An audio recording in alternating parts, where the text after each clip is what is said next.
স্বৈরাচারীদের ঘিরে যে মানুষের মনে নানা রকম মোহের সৃষ্টি হয় সেটা তো জানো। একটা গোটা দেশ, গোটা জাত তাতে মেতে উঠতে পারে।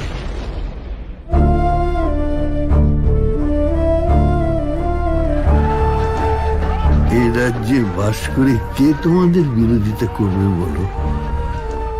কোন বিরোধী? আমি যে তো আলোর ছেলে, তুমি মৌকে রক্ষা করতে পারোনি, তুমি ব্যর্থ। তাই মৌ নষ্ট, যেমন এই দেশটা। কাল নাগিনীরে জাগাইছো তুমি, সে এখন বীজ উগ্রবে। ধ্বংস, শুধু ধ্বংস। পালাও, পালাও, পালাও। আমরা সবাই ভীত, সন্ত্রস্ত। চারপাশের এই অবক্ষয়কে কেবল প্রত্যক্ষ করে যাবে, আমাদের যাবতীয় বিপন্নতাকে নিয়ে একটু একটু করে মরে যাব। এই রাজনীতি ছাড়া আমাদের আর কোনো রাজনীতি নেই। মানুষের ইতিহাসে কি দেখো, যতটা তার জয়ের ইতিহাস, ঠিক তার পাশাপাশি ততটাই তার ভুলের ইতিহাস। কেন যে এমন অচল হয়ে গেলি? চিন্তা করো না পিসি, আবার সব সচল হয়ে যাবে। রাজ্যের পরিবর্তনটা হলেই সব সচল। কে?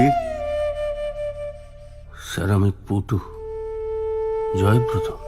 স্বৈরতন্ত্রের নাকি অবসান হয়েছে,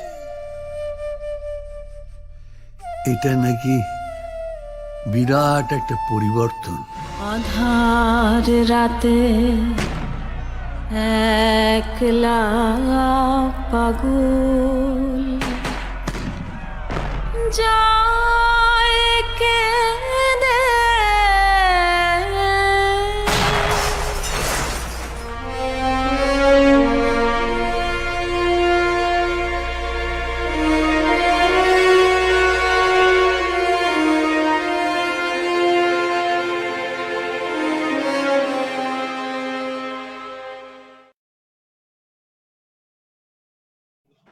নমস্কার।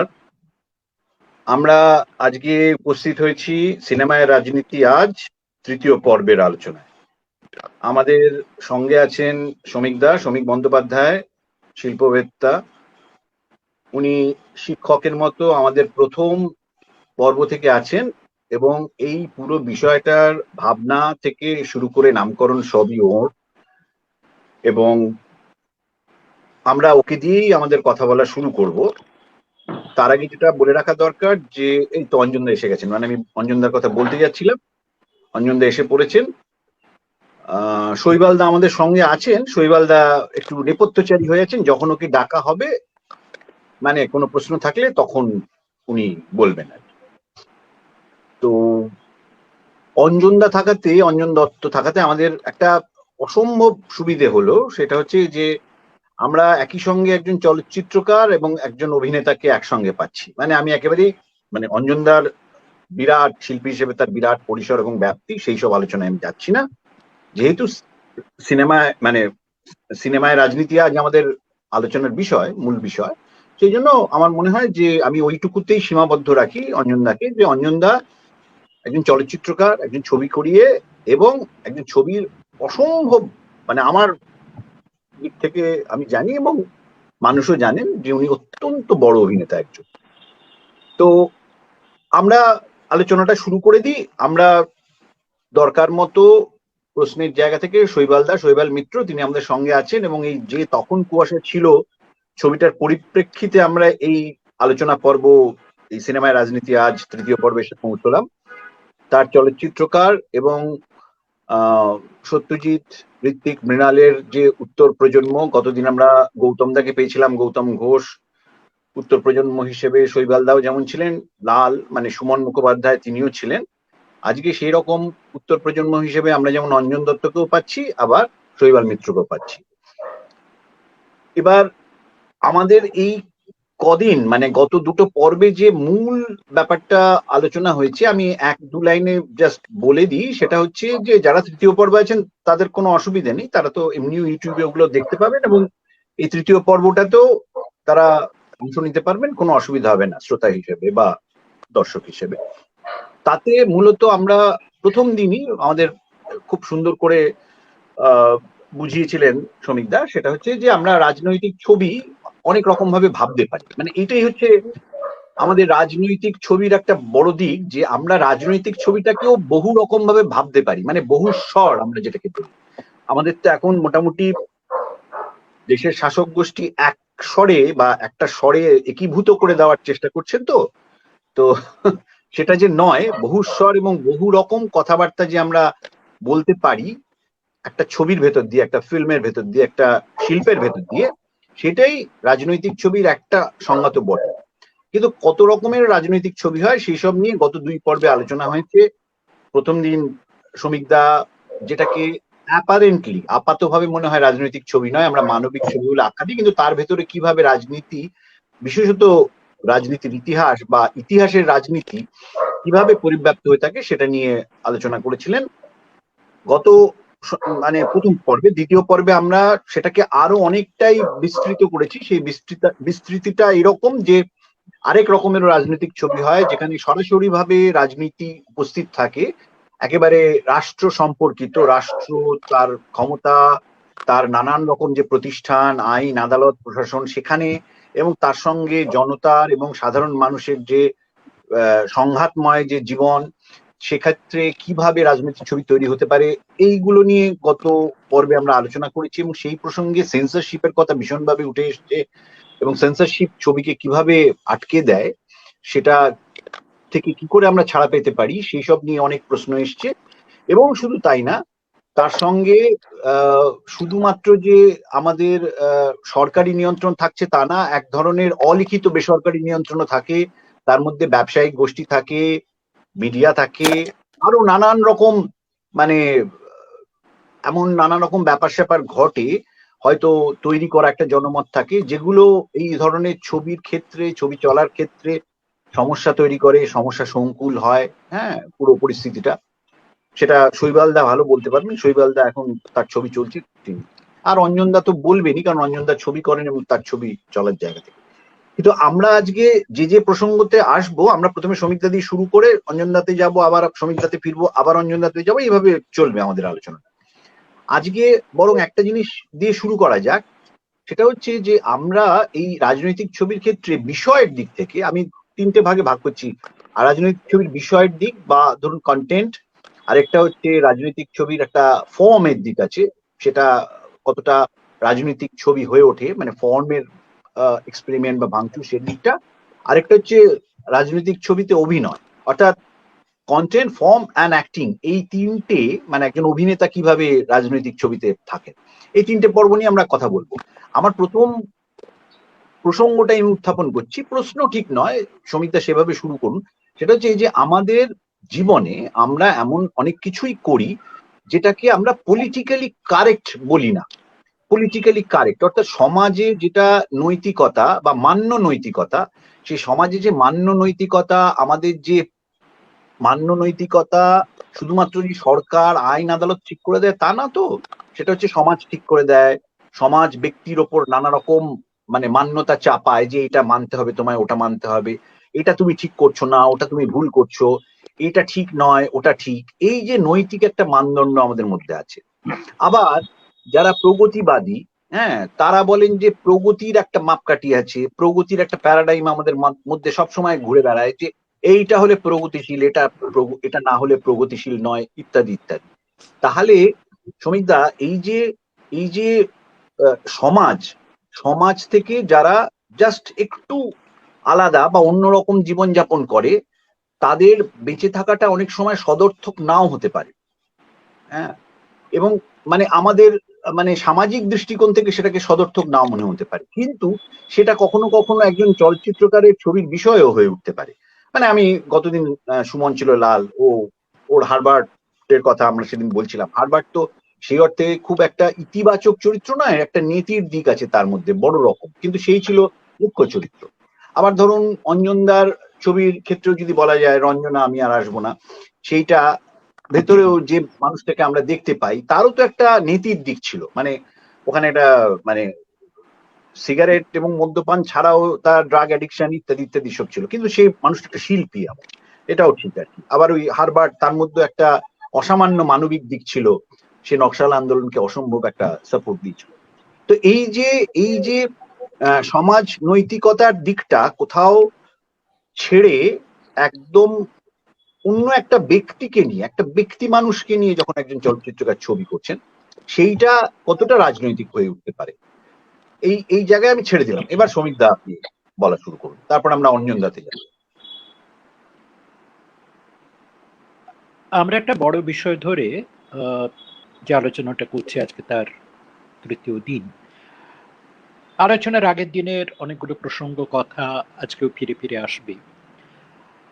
একটা কথা শিলাদিত্যের প্রশ্নের উত্তরে আমি প্রথমেই নিয়ে আসতে চাই এই আলোচনায়, যেটা আগে সেভাবে আসেনি, যে এই রাজনীতি শব্দটা ব্যবহার নিয়েও যে আসলে মুশকিল হয়েছে যে আমাদের ঔপনিবেশিক ইতিহাস শিক্ষা যার থেকে আমরা উঠে এসেছি, যা আমাদের নির্মাণ করেছে, তাতে একটা দ্বিভাষিকতা, অর্থাৎ একটা ইংরেজি শব্দ তাকে ঘিরে অনেকগুলো মানে আছে, সেইটাকে আমরা আমাদের কাজের উপযোগী করে বাংলায় অনুবাদ করে নিয়ে ব্যবহার করতে থাকি।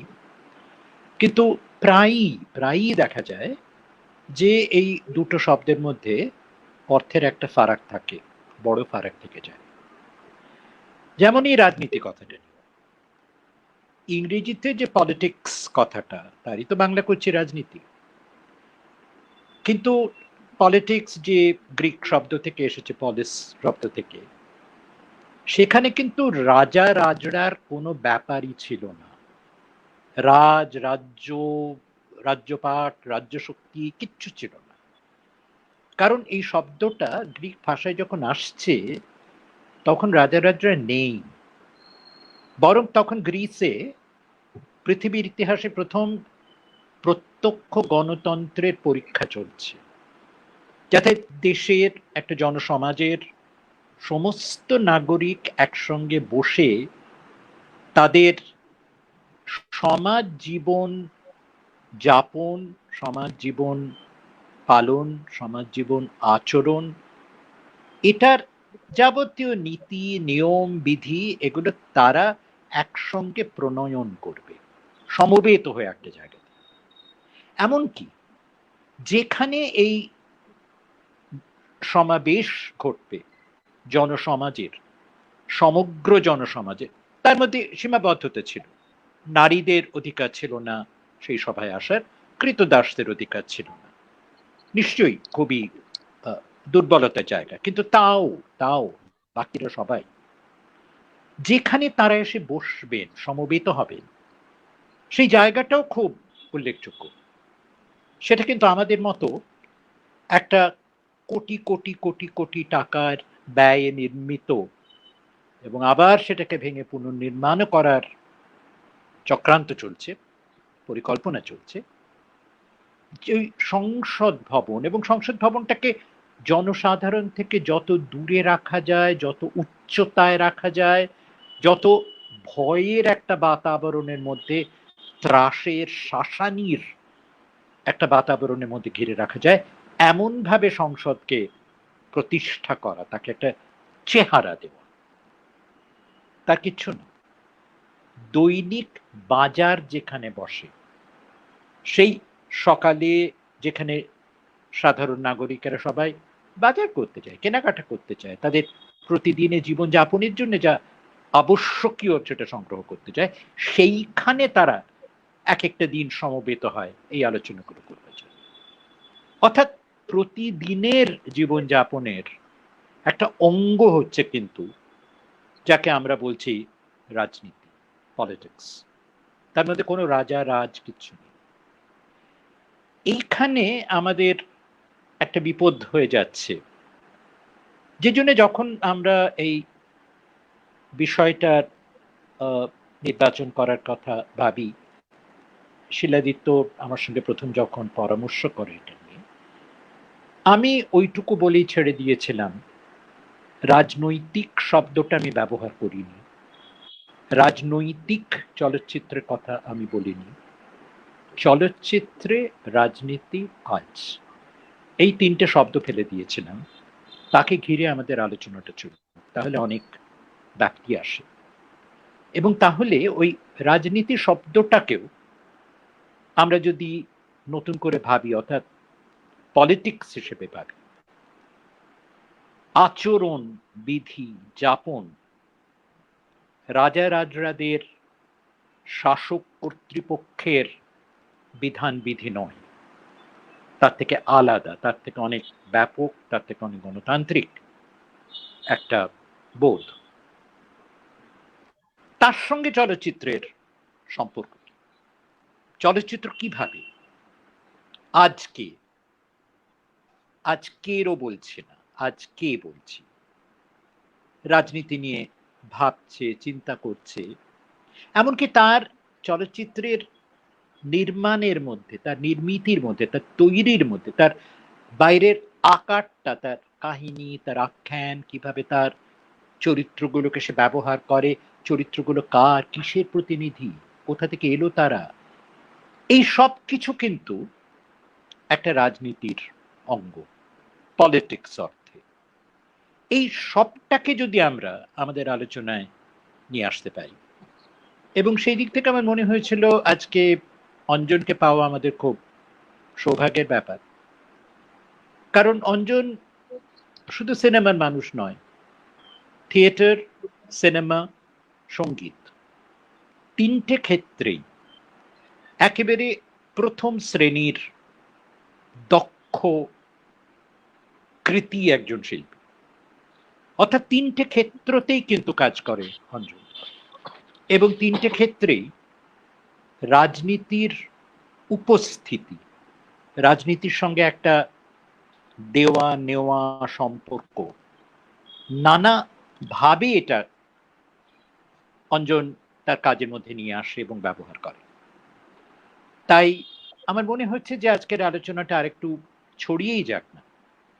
চলচ্চিত্রে আমরা ফিরে ফিরে আসবো নিশ্চয়ই, চলচ্চিত্রের ব্যাপকতার সঙ্গে জনপ্রিয়তার সঙ্গে কে পাল্লা দিতে পারে, কিন্তু যেহেতু অঞ্জনকে আমরা পেয়েছি, এবং যেহেতু অঞ্জন তিনটে মাধ্যমেই সমান যোগ্যতার সঙ্গে, দক্ষতার সঙ্গে, কৃতিত্বের সঙ্গে, অভিনিবেশের সঙ্গে, প্রতিভার সঙ্গে কাজ করে, তাই অঞ্জন যদি ওই রাজনীতি চলচ্চিত্রের যোগ সম্পর্ক এইটাকে যদি আর একটু খুলে ধরে।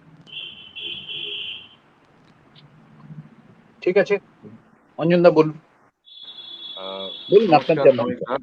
হ্যাঁ। শ্রমিকদা নমস্কার, শিলাদিত্য নমস্কার, অ্যান্ড থ্যাংক ইউ শৈবাল আমাকে এই স্পেসটা দেওয়ার জন্য। দেখো, আমার মনে হয় শ্রমিকদার যে জায়গা থেকে বললো, আমি সেটাকে সেটাকে মাথায় নিয়ে যদি আমার কথাগুলো আপনারা শোনেন, আমার মনে হয় তাহলে একটা মানে পাবে। সেটা হচ্ছে যে শিলাদিত্য আমার কাছে দু রকম, আমি সিনেমা নিয়ে শুরু করছি, দু রকম সিনেমা হয়। একটা হচ্ছে তথ্যচিত্র, একটা কাহিনী চিত্র। আমার কাছে, আমি কাহিনী চিত্র নিয়েই বলবো, মানে ফিকশন সিনেমা নিয়েই বলবো। সেখানে সিনেমা আমার কাছে, আমার মনে হয় আমাদের গোটা যারা সিনেমার মানুষ, তাদের সবার কাছে প্রাথমিকভাবে একটা গল্পকে বলা, একটা গল্প বলছি আমি, এবং সেই গল্পটা টিকিট কেটে আমার শহরের, আমার দেশের মানুষ দেখতে আসছে। সেই গল্পটা তাকে আমারই মতন মানুষ, মধ্যবিত্ত মানুষ, তারা দেখতে আসছে। মানে আমি যে ছবি করছি, বা আমরা যারা ছবি করছি, বা যিনি ছবি করছেন তারই মতন লোকজন সিনেমা দেখতে আসছে। মধ্যবিত্ত মানুষই তারা, অ্যাফোর্ড করতে পারে একটা টিকিট। উচ্চ শ্রেণীর রাজাদের কথা যেটা আমরা ছেড়ে দিচ্ছি, তো এই গল্প বলা, গল্প শুনে আনন্দ পাচ্ছে তারা, দুঃখ পাচ্ছে, হাসছে, এবং একটা মনোরঞ্জন হচ্ছে। আমার কাছে ব্যক্তিগতভাবে, এটা ব্যক্তিগত, একদম ব্যক্তিগত জায়গা থেকে, এবং সেটা অভিজ্ঞতা থেকেই বলছি, আমার কাছে এই গল্প বলার মধ্যে, আনন্দ দেওয়ার মধ্যে, দুঃখ দেওয়ার মধ্যে, হাসানোর মধ্যে, যে ছবিতে বা যে সিনেমায় দর্শককে একটা অস্বস্তিতে ফেলে দেওয়া হচ্ছে, মানে দর্শক দেখতে দেখতে, ছবি দেখতে দেখতে একটা অস্বস্তিতে পড়ছে। গল্পটা অস্বস্তিকর কিছু নয়, একটা ভিজুয়াল হতে পারে, একটা একটা একটা একটা জাস্ট একটা ইমেজ হতে পারে, একটা সাউন্ড হতে পারে, এই যে একটা অস্বস্তিতে কিছু সংলাপ হতে পারে, একটা মুহূর্ত হতে পারে, আমাকে অস্বস্তিতে ফেলছে। আমার আমার চারপাশের জানা, আমার ব্যক্তিগত জীবন, গোছানো জীবন, আমি গুছিয়ে গুছিয়ে আছি, বেশ ভালোভাবেই আছি। আমি একটা সিনেমা দেখতে গেছি আনন্দ করব বলে। এবার এই সিনেমাটা আমাকে দেখাচ্ছে গল্প একটা, কিন্তু আমাকে একটু মানে আমাকে কোথাও একটু ধাক্কা দিচ্ছে আমার মূল্যবোধে, আমার ভাবনায়, বা আমার তথাকথিত মূল্যবোধে, আমার চিন্তায়। একটা মেনে নেওয়া যাচ্ছে না, একটু কোথাও গিয়ে একটা অসুবিধে হচ্ছে, অস্বস্তিকর। পাবলিকলি আমি দেখছি, আমার নিজের ভেতরে আছে হয়তো সেই লুকোনো ছবি, কিছু অনুভূতি, চাহিদা, সেগুলো যখন দেখছি, আমি দেখে আমার অস্বস্তি হচ্ছে, ডাউট ডাউট করছি আমি নিজেকে, এবং ছবিটা দেখে বেরিয়ে এসে ভালো লাগছে, ঠিক আছে, কিন্তু কোথাও যেন একটু একটু কিরকম সুবিধের মনে হচ্ছে না। আমার আমার আমার অসুবিধে হচ্ছে, একটু অসুবিধে হচ্ছে প্রচ্ছন্ন ভাব। সেই যে ছবি আমাকে সেই ছোট ছোট ছোট ছোট ছোট ছোট দেখার মধ্যে একটা অসুবিধাতে ফেলে, এবং হয়তো তার তার ফল হিসেবে আমাকে প্রশ্ন করায়, সেটা আমার কাছে মনে হয়, আমার কাছে একটা একটা ভেরি ইম্পর্টেন্ট পলিটিক্যাল স্টেপ। মানে এটাই আমার কাছে রাজনৈতিক, মানে সিনেমার রাজনীতি। মানে তখন কিন্তু ফিল্ম মেকার একটা রাজনীতি করছে আমার সঙ্গে, সে আমার চারপাশের জিনিসপত্র আমাকে না সুবিধের জায়গায় রাখছে না, সে আমাকে একটু একটু ধাক্কা দিচ্ছে, একটু ডিস্টার্ব করছে, disturb is the right word, disturb করছে আমার। সেই ডিস্টারবেন্সটা যখন সে আমাকে করছে, আই থিঙ্ক সে is making a political point. সেখানে আমার কাছে মানে সেই জায়গায় দাঁড়িয়ে আমার কাছে সত্যজিৎ রায়ের যে মাঝের যে middle phase of Satyajit Ray, যখন 70-এর দশকে তিনি ছবি করছেন, একটা উত্তাল সময়ের মধ্যে দিয়ে নকশালবাড়ি আন্দোলন হচ্ছে, 68 স্টুডেন্ট মুভমেন্ট হয়ে গেছে সারা পৃথিবীতে, অনেক কিছু হচ্ছে, সেইখানে যে ছবিগুলো উনি করছেন, একটা ছবির নাম বলতে পারি আমি, অরণ্যের দিন রাত্রি, সীমাবদ্ধ, প্রতিদ্বন্দ্বী, জন অরণ্য, আমাকে খুব ধাক্কা দেয়। আর I strongly feel that they are buying, মানে আমার দেশের খুব ইম্পর্টেন্ট পলিটিক্যাল সিনেমা, কারণ সেটা আমার মধ্যবিত্ত জীবনের। তিনি কিন্তু যাদের নিয়ে করছেন, তার গল্পের সঙ্গে আমি গল্প নিয়ে কথা বলছি না, যাদের নিয়ে তিনি ছবি করছেন তারা কেউ রাজনীতি করছেন, বা তারা গল্পটাও যে হ্যাঁ একটা বিশেষ রাজনৈতিক মতবাদ নিয়ে একটা লড়াই হচ্ছে কি হচ্ছে না, তারা হয়তো বা নকশালবাড়ি করতে পারছে, করছে না। তারা হয় কেউ চাকরি খুঁজছে, নয় কেউ চাকরি টাকরি পেয়ে জঙ্গলে বেড়াতে যাচ্ছে, নয় এই ধরনের গল্পের মধ্যে কেউ চাকরি পেয়ে গিয়ে আর একটু বেশি উন্নতি করতে চাইছে। সেই তারা এমন কিছু করছে যেটা আমাকে ধাক্কা দিচ্ছে, আমার মোরালিটিতে ধাক্কা দিচ্ছে। সেই ধাক্কা দেওয়াটা অসম্ভব, সেই ধাক্কা দেওয়াটা একটা পলিটিক্যাল স্ট্যান্ড আমার কাছে। যে চারটে ছেলে তারা মদ খেয়ে জঙ্গলের মধ্যে পিস্ট করছে, এটা আমি একটা মধ্যবিত্ত মানুষ, আমার কিরকম অসুবিধা হচ্ছে মেনে নিতে, এটা হয় কিন্তু সে দেখাচ্ছে একটা সাঁওতাল মেয়েকে নিয়ে চলে গেল জঙ্গলে, তার সঙ্গে শুয়ে পড়লো, একটা ঘুষ দিয়ে একটা জায়গায় ঢুকে গেল। এখন অবভিয়াসলি আমরা করি এটা। সেটা আমরা সিনেমায় যখন দেখছি তখন আমরা একটু ধাক্কা খাচ্ছি, আমরা ডাউট, অস্বস্তি হচ্ছে যে এই তার বন্ধুর বোনকে, চাকরির জন্য বন্ধুর বোনকে সে আহ, একটা জায়গায় পৌঁছে দিলে সে চাকরি পাবে। এবার আঙুলটা, ওই ইমেজটা, আঙুলটা আর ওই সুইচটা, কলিং বেলটা ধরে আছে, ধরে আছে, ধরে আছে, ধরে আছে, ধরে আছে, ধরে আছে, ধরে আছে, আমি তো টাক করে টিপে দিচ্ছি, চাকরিটা পেয়ে যাচ্ছে। এই যে অস্বস্তিতে ফেলে দেওয়া আমাকে, এই যে ডাউট করা আমার মোরালিটিকে, এবং সাকসেসফুল একটা মানুষ, সে ভদ্র লোক, তার ভালো, তার বাড়িটা যথেষ্ট ভালো, তার স্ত্রী ভালো, ছেলেকে ভালো স্কুলে পড়াচ্ছে, পড়াশোনা জানা একটা লোক, সে তার কোম্পানিকে বাঁচানোর জন্য সে এমন কিছু কিছু ব্যবহার করছে, এমন ভাবে কথা বলছে, এমন কিছু কিছু জিনিস করে ফেলছে যেটাতে অন্যের ক্ষতি হচ্ছে কিন্তু তার লাভ হচ্ছে। এইটা এই এই জায়গাটা আমার কাছে খুব, আই ফাইন্ড মানে খুব ইম্পর্টেন্ট। এবং তখন কিন্তু সিনেমাটা আর অরাজনৈতিক থাকছে না, তখন সিনেমাটা একটা একটা ধাক্কা আমায় দিচ্ছে, সে সময়টা কি আমাকে মনে করিয়ে দিচ্ছে আমার সময়, আমার চারপাশ, সিনেমাটা ভুলে থাকার জায়গা না, একটা অন্ধকার গিয়ে একটা গল্প টল্প দেখে আনন্দ করে বাড়ি আর ফিরছি না, আমার মনের মধ্যে নানান রকম চলছে, আমি ক্রাইসিসে পড়ে যাচ্ছি, আমি আমি ক্রাইসিসে পড়েছি, এই ক্রাইসিসের দিকে ঠেলে দেওয়া। মানে মানে ধরো আমি বলছি যে শিলাজিৎ, আমার আমার এবং সেইখান থেকে আমার কাছে সিনেমাতে পলিটিক্যাল অ্যাক্ট কি হবে সেইটা আমি শিখেছি, সেটা দেখে আমার, যেহেতু শ্রমিক দা অ্যালাউ করছেন বলে আমি চলে যাচ্ছি, আমার ব্রেক্সটের নাটক খুব ভালো লাগে। সেই কারণ হচ্ছে যে উনি কিন্তু সরাসরি ভাবে খুব কম নাটকেই ওই তথাকথিত রাজনৈতিক লোকজনদের নিয়ে করেছেন। ওনার শুরুর দিকে সারাক্ষণ ধরে গ্যাংস্টার, চাড্ডি প্রস্টিটিউট, আর বদমাইশ লোকগুলো ঘুরে বেড়াচ্ছে, এ ওকে গুলি করছে, ও ওকে ছুরি মারছে, ও ওকে বিট্রে করছে, গানের কোনো শেষ নেই, আনন্দ করছে, গান হচ্ছে, মজা হচ্ছে, সব কিছু হচ্ছে, কিন্তু কোথাও একটা অস্বস্তিতে ফেলে দিচ্ছে আমাকে, এতটাই এতটাই জিনিসটা, এতটাই একটা আনন্দ দিচ্ছে অথচ কিন্তু সুবিধে লাগছে না, এটা কি হচ্ছে, এই লোকগুলো কারা, এখান থেকে কি হচ্ছে, এখান থেকে রিয়াকশন যেটা হচ্ছে আমার মনে হয়।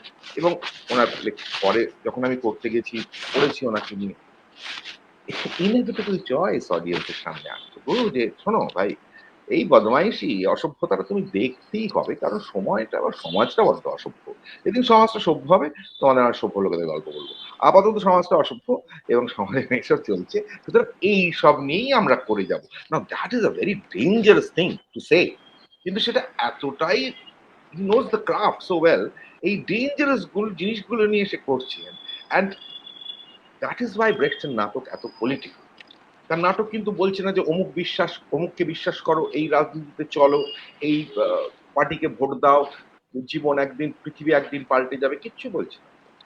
সে কিন্তু আমাদের ডিস্টার্ব করছে, আর সেই ডিস্টার্ব করা, সাবভার্ট করা একটা জিনিসকে, মরালি সে মরাল কোয়েশ্চেন্স তুলছে, এবং ফ্লড চরিত্র, ফ্লড ক্যারেক্টার, সেটা আমার কাছে খুব পলিটিক্যাল, আমার কাছে সেটাই সিনেমায় রাজনীতি, রাদার দ্যান যে এমন কিছু আমি রাষ্ট্রের বিরুদ্ধে কথা বলছি, দেখো আমাদের একটা সেন্সরশিপ আছে, আমার প্রডিউসার পয়সা দিচ্ছে, সেই পয়সাটা তো ফেরত দেবো আমার দায়, আমি এমন কিছু করলে আমি জানি সেন্সরশিপ কি কি পয়েন্টস আছে আমি দেখাতে পারবো না, আমি তবুও সেটা করে সেন্সর যে অফিস তার বাইরে গিয়ে আন্দোলন, চিৎকার চেঁচামেচি, আমার এটা তো সম্ভব নয়। মানে তাহলে রাজনীতি করো ভাই, এটা সিনেমার লোকেদের কাজ নয়, এটা থিয়েটারের লোকেদের কাজ নয়, সরাসরি রাজনীতি করা যারা করছে তাদের কাজ।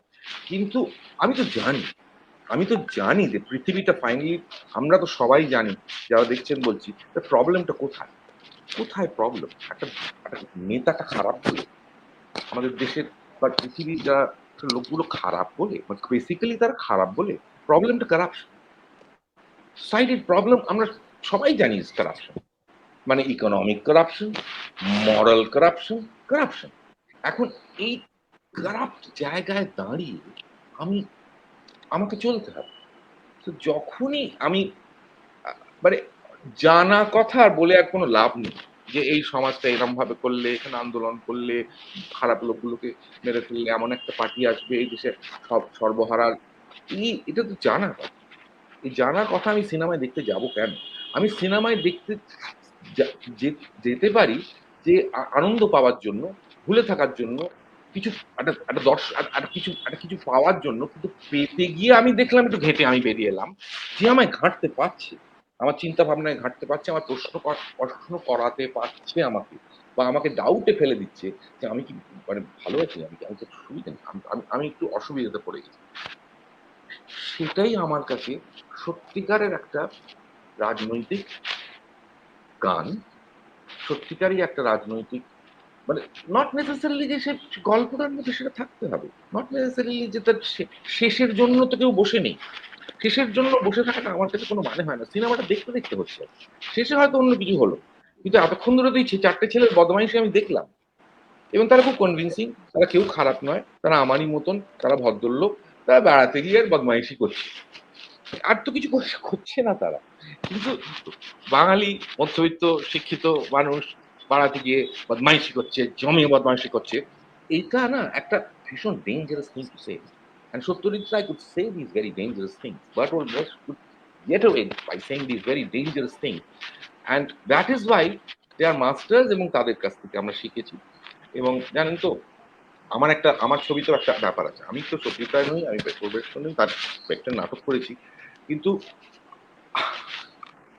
আমি সেখান থেকে যেটা শিখেছি সেটা করতে গিয়ে আমি দেখেছি অনেকে আমার ছবি দেখে, এই অঞ্জন দত্তর ছবিতে না প্রচুর সারাক্ষণ লোকে মদ খাচ্ছে, অঞ্জন দত্তর ছবিতে সারাক্ষণ লোকে সিগারেট খাচ্ছে, অঞ্জন দত্তর মেয়েগুলো কিরকম, তারা সারাক্ষণ প্রমিসকিউয়াস, অঞ্জন দত্ত সারাক্ষণ একটা অসম প্রেম নিয়ে ব্যস্ত, নর্মাল নয় কেন, একটা বাড়িতে স্বামী এলো অফিস থেকে এসে চা না খেয়ে একটা উইস্কি খাচ্ছে, বউ সেখান থেকে একটু খেয়ে নিল, এটা কি অসভ্যতা এরকম। কিন্তু আমি ইচ্ছে করি, আমি বাড়ি থেকে সত্যি আমার স্ত্রী ছন্দা আমার আমার আমার থেকে উইস্কি খেয়ে নেয়, আমি সারাক্ষণ আমি বসে বসে কালো চশমা করে মদ খাচ্ছি, কিন্তু I am purposely I am disturb. এবং সত্যি কিন্তু আমার ছবি পছন্দ যারা করে রঞ্জনা, তাদের প্রবলেম, দাদা আপনি না এই মদ খাওয়া বন্ধ করো, এইগুলো না, এরা বদমাইশি, আর এই কি আর সারাক্ষণ আপনার আমি, so these are elements which I am putting in to actually disturb.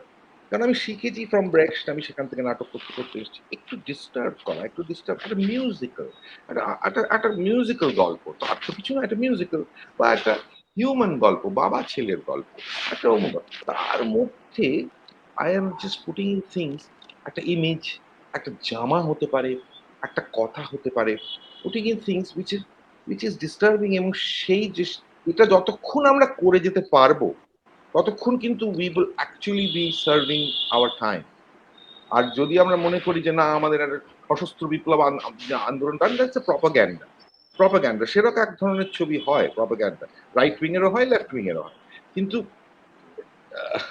মানে আমার মনে হয় বুদ্ধিমান মানুষকে ধাক্কা দেওয়াটা একটা রাজনৈতিক কাজ, এবং বুদ্ধিমান মানুষকে, আমার মধ্যবিত্ত মানুষকে যে জিনিসটা ধাক্কা দেয়, যেটা সত্যজিৎ বাবু ভীষণ ভালোভাবে করেছিলেন। সেই সময় মৃণালবাবু ছবি করছিলেন, উনিও করছিলেন, এবং অনেকেই সেই সময় আমি যখন বড় হচ্ছিলাম অনেক ম্যাগাজিন আমি ক্রিটিসিজম শুনেছি যে উনি এটাকে দেখালেন কেন, ওটা দেখালেন কেন, এটা কি কেন, আর কিছু হচ্ছে না সমাজে, সবাই কি এরকম। হয়তো উনি বলতে চাইছেন যে মধ্যবিত্ত পচে যাচ্ছে, পচে যাচ্ছি আমরা, আমাদের অবক্ষয়। এইটা কিন্তু একটা আমার কাছে খুব বড় পাওয়া ইন টার্মস অফ পলিটিক্স। আমি কিন্তু ফিলসফির পলিটিক্যাল অ্যাক্ট, সেটা একটা পলিটিক্যাল অ্যাক্ট আমার কাছে। আমি সেই জায়গা থেকে দেখছি, আর সেই জায়গা থেকে দেখছি, এটা একটা পয়েন্ট আমার, মানে এটা আমি আমরা কি তাহলে একটু ঘুরে আসবো, মানে পরের হ্যাঁ, পয়েন্টটাতে আসার আগে? হ্যাঁ, তাহলে আমি একটু সমীকদা থেকে ঘুরে আসি। আমার একটা কথাই শুনতে শুনতে মনে হচ্ছিল আমরা সমীকদার কাছ থেকে শুনবো, সেটা হচ্ছে যে এই যে রঞ্জনা আমি আর আসবো না এই ছবিটার ক্ষেত্রে আমার একটা ছোট্ট 1 মিনিটের একটা কথা বলি। সেটা হচ্ছে আমার এক বন্ধু, প্রয়াত বন্ধু, মানে প্রায় আমার আবাল্য বন্ধু, আমাদের স্কুলের আবাল্য বন্ধু। মানে আমি তাকে অসম্ভব ভালোবাসতাম, এবং সে তিনি বলছি না, সেই বলছি, সে মারাও গেছে। মানে আমার খুব দুর্ভাগ্য এবং আমার খুবই বেদনার জায়গা। হঠাৎ এটা বললাম কেন, কারণ আমি এবং সে দুজনে মিলে রঞ্জনা আমি আর আসবো না দেখতে গিয়েছিলাম। তো ছেলেটি খুবই পণ্ডিত মানুষ আর কি, মানে একেবারে অসম্ভব পণ্ডিত আর কি, এবং সাইকোলজিস্ট হিসেবে তার ভীষণ নাম আর কি, মানে পড়াতেনও আর কি, অধ্যাপনাও করতেন আর কি সাইকোলজির জায়গা থেকে। তো আহ, ওর ছবিটা দেখে অসম্ভব ভাল লাগিয়েছে, কিন্তু ওই যেটা অঞ্জন দা এক্ষুনি বললেন, আমাকে বারবার বলছিল যে আসলে প্রথমেই একদম ছবির শুরুতেই ওই যে চরিত্রটি, যে শিল্পী আরেকটি নবীন নবীন বা নবীনা, এক এক শিল্পী এসছে একটি মেয়ে তার কাছে, তার কাছে সে একই সঙ্গে ড্রাগ নিচ্ছে, একই সঙ্গে সিগারেট খাচ্ছে, মদ খাচ্ছে, মানে এটা এই ঠিক যেটা অঞ্জনদা বললেন ওই কথাটাই আমাকে আমার সেই বন্ধুটি বলছিল আর কি। তা আমার আমি কোনো তর্ক করিনি, যার যেরকম ছবিটা ভীষণ ওর ভালো লেগেছে, কিন্তু ওর এটা মনে হচ্ছিল। তা আমি এই প্রসঙ্গটা তুললাম এই কারণে যে মানে আপনারা সবাই জানেন, তাও আমার মনে করিয়ে দেওয়া দরকার শ্রমিকদার প্রসঙ্গে, মানে শ্রমিকদার কথা শোনার পরিপ্রেক্ষিতে, যে কিয়েসলোস্কি অন কিয়েসলোস্কি একটা বই আছে, ফেভার অ্যান্ড ফেভারের বই, তাতে কিয়েসলোস্কি কে দানুসিয়া স্তক উনি অনেকক্ষণ ধরে কথা বলছেন ওর সঙ্গে, সেখান থেকে পুরো বইটা তৈরি। তাতে উনি বলেছিলেন যে আমাকে কি কি অস্বস্তিতে ফেলতো আমি যখন ছবি করতে যেতাম।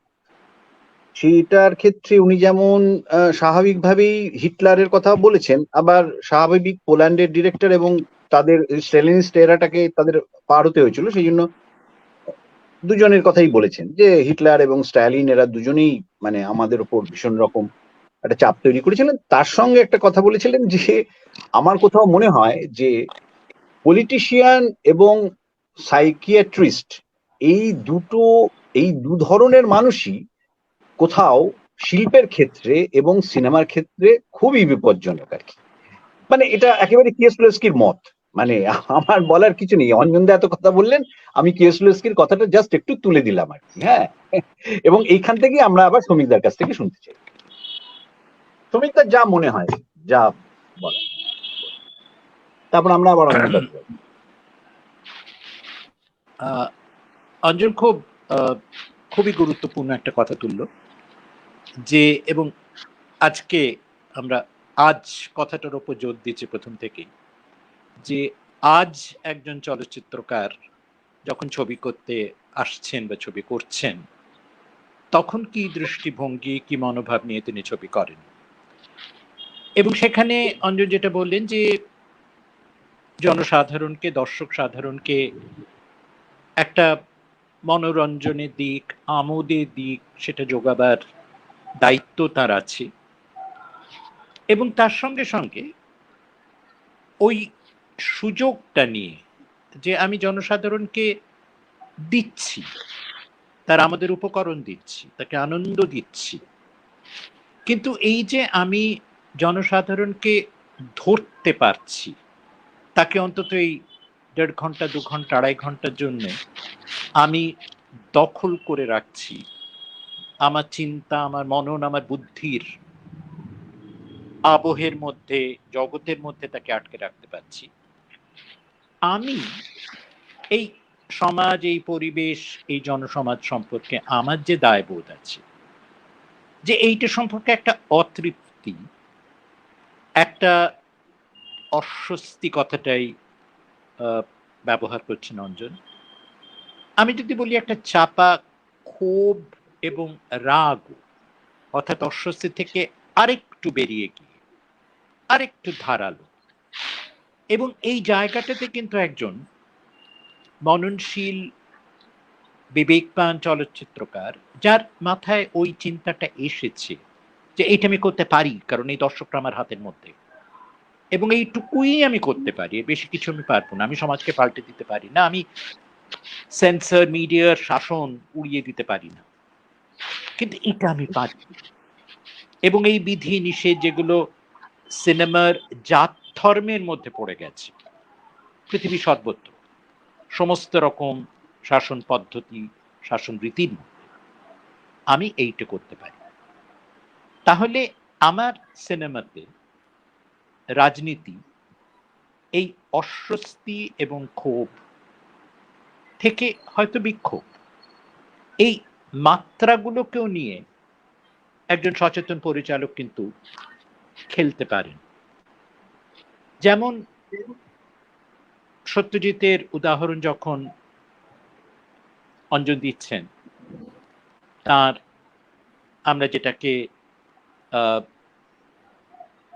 কলকাতার চারটে ছবি বলে থাকি। একটা সময় আমরা কলকাতার ত্রয়ী বলতাম। হুম। আমার মনে আছে একটা সাক্ষাৎকারে ওর সঙ্গে বসে আমি যখন ওই কলকাতা ট্রিলজি কথাটা বলেছি, আমাকে থামিয়ে দিয়ে বলেন, না না না না, অরণ্যের দিন রাত্রিটা বলে যাচ্ছ কেন?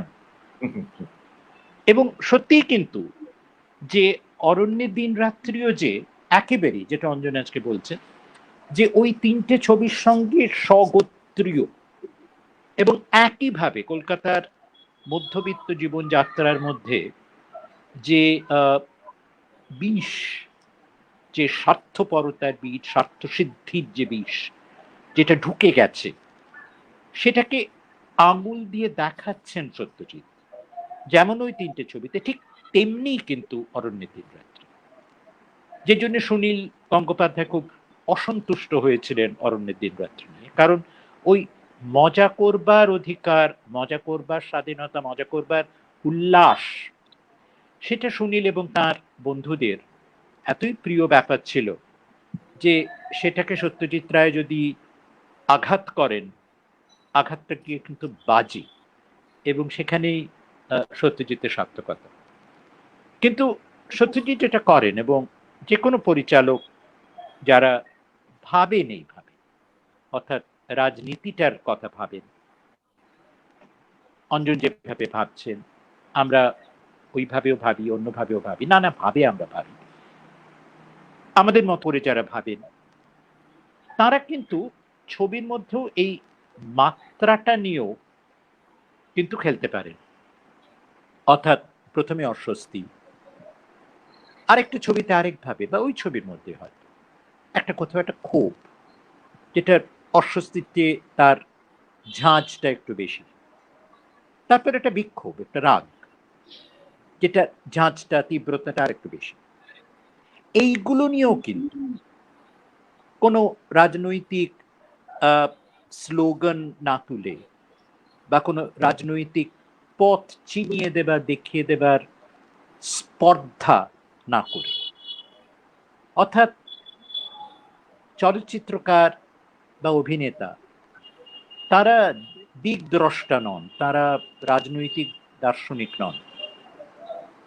যে জন্যে ইসবান জাবর মেফিস্টো ছবির শেষে যখন তীব্র আলোর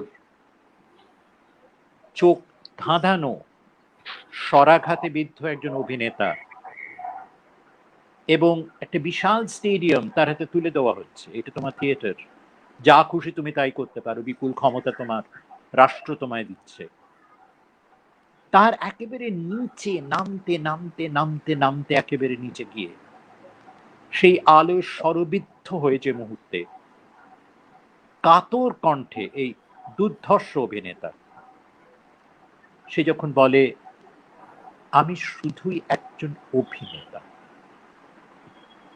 সেই উচ্চারণটার মধ্যে যে প্রবল একটা রাজনৈতিক অসহায়তা এবং একটা রাজনৈতিক আবেগ বা অনুভূতি, কিন্তু পুরো ছবিটা ধরে এই চরিত্র কিন্তু কোনো প্রতিবাদ করেনি, আন্দোলন করতে যায়নি, কিচ্ছু করেনি। কিন্তু এইখানে যখন এসে সে দাঁড়ায়, সেটা এমন একটা অস্বস্তিতে আমাদের দগ্ধ করে, পীড়িত করে। আমরাও তখন প্রত্যেকে ভাবি কিন্তু যে আমরা কি, আমরা যখন বড় বড় রাজনৈতিক বাতেল্লা মারি, আমাদের কতটুকু ক্ষমতা, কি ভূমিকা আমাদের। কিন্তু ওই অস্বস্তি, ওই ক্ষোভ, যেটা কখনো কখনো বিক্ষোভের মাত্রায় পৌঁছে যেতে পারে, সেইখানে কিন্তু সিনেমার বিপুল শক্তি, যেটার কথা অঞ্জন আমাদের ধরিয়ে দিয়েছে। অঞ্জন বলেছে যে আরো কয়েকটা দিক থেকে এই প্রসঙ্গটা কেউ ছুঁতে চায়, আমরা অপেক্ষা করছি। বলুন অঞ্জনদা, আপনি আপনার মানে, দ্বিতীয় পয়েন্টটায় আসুন। হ্যাঁ, সমিতার কথা বলতে বলতে আমি ওই ফার্স্ট পয়েন্টেই যাচ্ছি। আমি মানে এটাই বলতে চাইছিলাম যে অনেক সময় একটা মানে একটা ওই যে রাগটা, সেটা খুব চাপাও হতে পারে, মানে চাপা কিন্তু একটা রাগ মেনে নিতে পারলো না, মানে মানে স্বামী স্ত্রীকে মেনে নিতে পারলো না বা বাবা ছেলেকে মেনে নিতে পারলো, জাস্ট মেনে না নিতে পারা, এই মেনে না নেওয়া, তোমাকে আমি মেনে নেব না, এটা তো সচরাচর হচ্ছে না। কিন্তু আমাদের সমাজে তো আমরা এমন একটা সময় বাস করছি বা আমরা রয়েছি, সেখানে তো সবকিছু সুন্দর নয়। আমরা তো মানিয়ে গুনিয়ে কন্টিনিউয়াসলি আমরা কম্প্রোমাইজ, আপোষ করে যাচ্ছি। এই আপোষ করে যাচ্ছি এই ছবিটা যদি দেখানো যায়, তাহলে আমার মধ্যেও ডাউটস হয়। যে মুহূর্তে আমার মধ্যে ডাউটস হয়, আমি তখন প্রশ্ন করব। এই প্রশ্ন করার দিকে তাকে ঠেলে দিচ্ছে। কিন্তু আমি যেটা বলছি যে আমার সিনেমাতে যে জিনিসগুলো ঘটছে সেটা আমাকে প্রশ্ন করার দিকে ঠেলে দিচ্ছে। আমি দত্ত একটা সিন ছিল যেখানে আহ, ছেলে বাবার উপর চেঁচাবে লাস্টে, যে আমি তোমাকে মানি না, আমি তোমার মতো হতে চাই না। এখানে আমি আমার অ্যাক্টরকে বোঝাচ্ছি যে তোমাকে আরো রেগে যেতে হবে, তোমাকে আরো, মানে পারলে তুমি মারতে পারো, তোমার বাবা কিন্তু মারছো না, বাবা উল্টে ওকে মারছে, কিন্তু তুমি কথা দিয়ে মারো, তুমি কথা দিয়ে, তোমার রাগ দিয়ে, তোমার সমস্ত কিছু দিয়ে তুমি তো বেরিয়ে গিয়ে আর্ম স্ট্রাগলে ঢুকবে না, তুমি তো নকশাল হবে না, তুমি গিয়ে গিটার বাজাবে, হ্যাঁ, তোমার বাবার মতন উকিল হবে না। সো ও যখন বলছে যে আমি তোমার মতন হব না, you you are just you are a piece of shit, মানে এই এই রাগটা হয়তো মানে এই রাগটা কিন্তু আমি আমি দর্শককে একটু আমি দর্শক সেই দিকে যেতে চাইছি। আমি চাইছি না যে তারা ভাবুক যে আমার বিচারি বাবার সাথে সম্পর্ক নষ্ট হয়ে গেল। হ্যাঁ, নষ্ট হয়ে যায়, এবং সেটা আমাদের সমাজ তার জন্য। কিন্তু কে দায়ী তার জন্য ভেবে নিন, আপনারা বুদ্ধিমান লোক, আপনারা বুঝে নিন কোথায় কে দাঁড়িয়ে আছে, কোন জায়গায়। তো এই এই আমি রাগের জায়গায় এলাম যে একটা একটা একটা চুমু খাওয়ার দৃশ্য হতে পারে। সেই চুমু খাওয়ার দৃশ্যটা খুব সুইট, খুব মিষ্টি হতে পারে, আর খুব জোর করেও হতে পারে। যখন সেটা জোর করে হচ্ছে একটা স্ত্রীর ওপর, তখন স্বাভাবিকভাবেই একটা মানে দুটো মানুষকে চুমু খাচ্ছে, কোথাও কোনো ধর্ষণ টর্ষণ হচ্ছে না। সেটা যদি জোর করে হচ্ছে, কম্প্রোমাইজের জন্য হচ্ছে, তখন কিন্তু আমি সমাজের চেহারাটা পেয়ে যাচ্ছি। I understand the time. আমি বুঝতে পারছি যে না, এটা ধর্ষণ না, এটা অ্যাকচুয়ালি এটা কি ধর্ষণ, মানে বা একজন ধর্ষণকারী যদি সে একটা ভালো ছবি আঁকতে আরম্ভ করতে পারে, সুন্দর একটা গান গাইছে, সেটাও কিন্তু একটা রাজনৈতিক কমেন্ট হতে পারে। দ্যাট, এবং অজস্র লোক আমাকে বলেছে, আচ্ছা আমি আর গফিরের ছেলেটা কি রেপ করেছিল? আমি হ্যাঁ, রেপ করেছিল। আচ্ছা, কিছুতেই মানতে পারছে না। একটা লোক ভালো গান গায় কিন্তু সে রেপ করে, এটা কিছুতেই সে মানতে পারছে না। যে অস্বস্তি, তার ছবিটা ভালো লাগছে কিন্তু সে কি রেপ করেছিল? আমি হ্যাঁ, দেখলেন তো সে রেপ করেছিল, তাকে ফাঁসি, জেলে চলে গেল বাচ্চাটা, কিন্তু সে করেছিল। তো এটা নিয়ে আমরা একটু ভাবি না যে কোন সময় মানে কি অবস্থা আমাদের সিচুয়েশনটা। সে অর্থাৎ জেনেটিক্যালি তার, সে তো রেপিস্ট হয়ে জন্মায়নি, সে এইরকম একটা অবস্থার মধ্যে সে করেছে, কিন্তু সে কি ভালো মানুষ হতে পারতো না? সে কি ভালো ছবি আঁকতো, তো ভালো গান লিখেতো? So where is the problem, সেটা আপনাকে বুঝে নিতে হবে। না না না, ওইটুকু বাদ দিলে কিন্তু ছবিটা খুব ভালো ছিল। So, আমার কাছে এইটাই which is keeps me going as আমার পলিটিক্যাল কনসিয়াসনেস সেখানে। আর সেকেন্ড পয়েন্টটা যেটা আমার ছিল, সেটা হচ্ছে আমার কাছে সিনেমায় রাজনীতি, বিশেষ করে এখন এখন এখন যদিও সেটা অনেক আগেই এটা শুরু হয়ে গেছে, যে আমি একটা গল্প দেখতে এলাম, আমি একটা হলে বা টেলিভিশনে একটা গল্প দেখছি, একটা ন্যারেটিভ স্ট্রাকচার আমি দেখছি, শুরু আছে, একটা মাঝখানে আছে, একটা শেষ আছে। যে সিনেমা আমাকে আমার চিরাচরিত ভাবে দেখা একটা গল্পকে দেখা, যেটা শুরু হলো, তারপরে মাঝখানটা হলো, তারপর শেষ হলো, যে সিনেমা সেটা ভাঙে, যে শেষটা মাঝখানে চলে গেল, শুরুটা শেষে চলে গেল, যে সিনেমা আমার দেখাটাকে কোয়েশ্চেন করছে, আমি ধরতে পারছি না, বা মজা পাচ্ছি কিন্তু ধরতে পারছি, সেটা আমার কাছে ইজ ভেরি পলিটিক্যাল সিনেমা। আমার কাছে সিনেমায় রাজনীতি এটা, মানে জাস্ট এমনি একটা গল্প, কিন্তু আমি কিভাবে সে গল্পটা বলছি, এই ফর্মটাকে ভেঙে দিচ্ছে সে। শুরু হওয়ার জায়গায় শেষটা দিয়ে শুরু হয়ে গেল, যে যে জায়গা থেকে আবার আমি ব্রেকস্টে ফিরে যাচ্ছি, দ্যাট উনি অনেক কিছু ভাঙছেন, অনেক ন্যারেটিভ স্ট্রাকচার অফ আর নাটকটাকে ভেঙে দিচ্ছেন। এপিসোডিক একটা ঘটনা, তারপর আবার একটা ঘটনা, তারপর আবার এখানে একটা ঘটনা, তারপরে আলাদা আলাদা আলাদা আলাদা খাপ ছাড়া প্রলেপ সুন্দর করে পরের পর ঘটনা করছে না আর কি। সেই এপিক থিয়েটার যেটাকে আপনি বলছেন, এই ভাঙা জিনিসটাকে, যেটা যেটা কোদার করেছেন, কোদার এক সময় প্রচন্ড করেছেন। একটা সাধারণ গ্যাংস্টার গল্প, একটা গাড়ি চোর, সে গাড়ি চুরি করে একটা লোককে খুন করে পালাচ্ছে, একটা মেয়ের প্রেমে পড়ে যায় এবং তিনি মিথ্যে কথা বলে যাচ্ছে। সারাক্ষণ ধরে সে হলিউড অ্যাক্টর হামফ্রি বোগার্টের মতন সে নানান রকম করে যাচ্ছে, আর মেয়েটাকে মিথ্যে কথা বলে যাচ্ছে, আর দুজনে মিলে পালিয়ে যাওয়ার কথা ভাবছে। মেয়েটা একটা পয়েন্টে বুঝতে পারে যে ছেলেটা চোর, এবং মেয়েটা তখন মেয়েটার মূল্যবোধে বাঁধে, মেয়েটা ওকে ধরিয়ে দিতে চায়, পুলিশকে খবর দেয়, কিন্তু এসে বলে তুমি পালাও, পুলিশ আসছে, ও পালাতে গিয়ে মুখ মরে যায়। এই বিউটিফুল রোম্যান্টিক মিষ্টি গল্প কিন্তু, অ্যান্ড একটা থ্রিলার। কিন্তু উনি যেভাবে দেখিয়েছেন ছবিটা, যেভাবে তৈরি করেছেন ছবিটা, যেভাবে ভেঙেছেন ছবিটা, ওর থেকে বড় পলিটিক্যাল ফিল্ম আমার কাছে খুব কম আছে। সেই কারণে আবার আমি সেই দিক জায়গা থেকে আমি কিন্তু I would like to mention, যার সিনেমার হাত ধরে আমি এসেছি, মানে মৃণাল সেনের সিনেমা। উনি তো প্রথম আমাকে সেলুলয়েডের গন্ধ শোকালেন। যে সময় সত্যজিৎ রায়ের ছবির কথা আমি বলছি, যে চারটে ছবির কথা সুমিতবাবু বললেন, আমি বললাম, সেই সময় দাঁড়িয়ে মৃণাল সেন ছবি করছেন, তার বিষয়বস্তু হয়তো কোট আন কোট ভীষণ ভাবে রাজনৈতিক, অর্থাৎ রাজনৈতিক পার্টি ক্রাইসিস, গরিব মানুষদের ক্রাইসিস, নানান রকম পলিটিক্যাল ইস্যুস গুলো নিয়ে ছবি করছেন।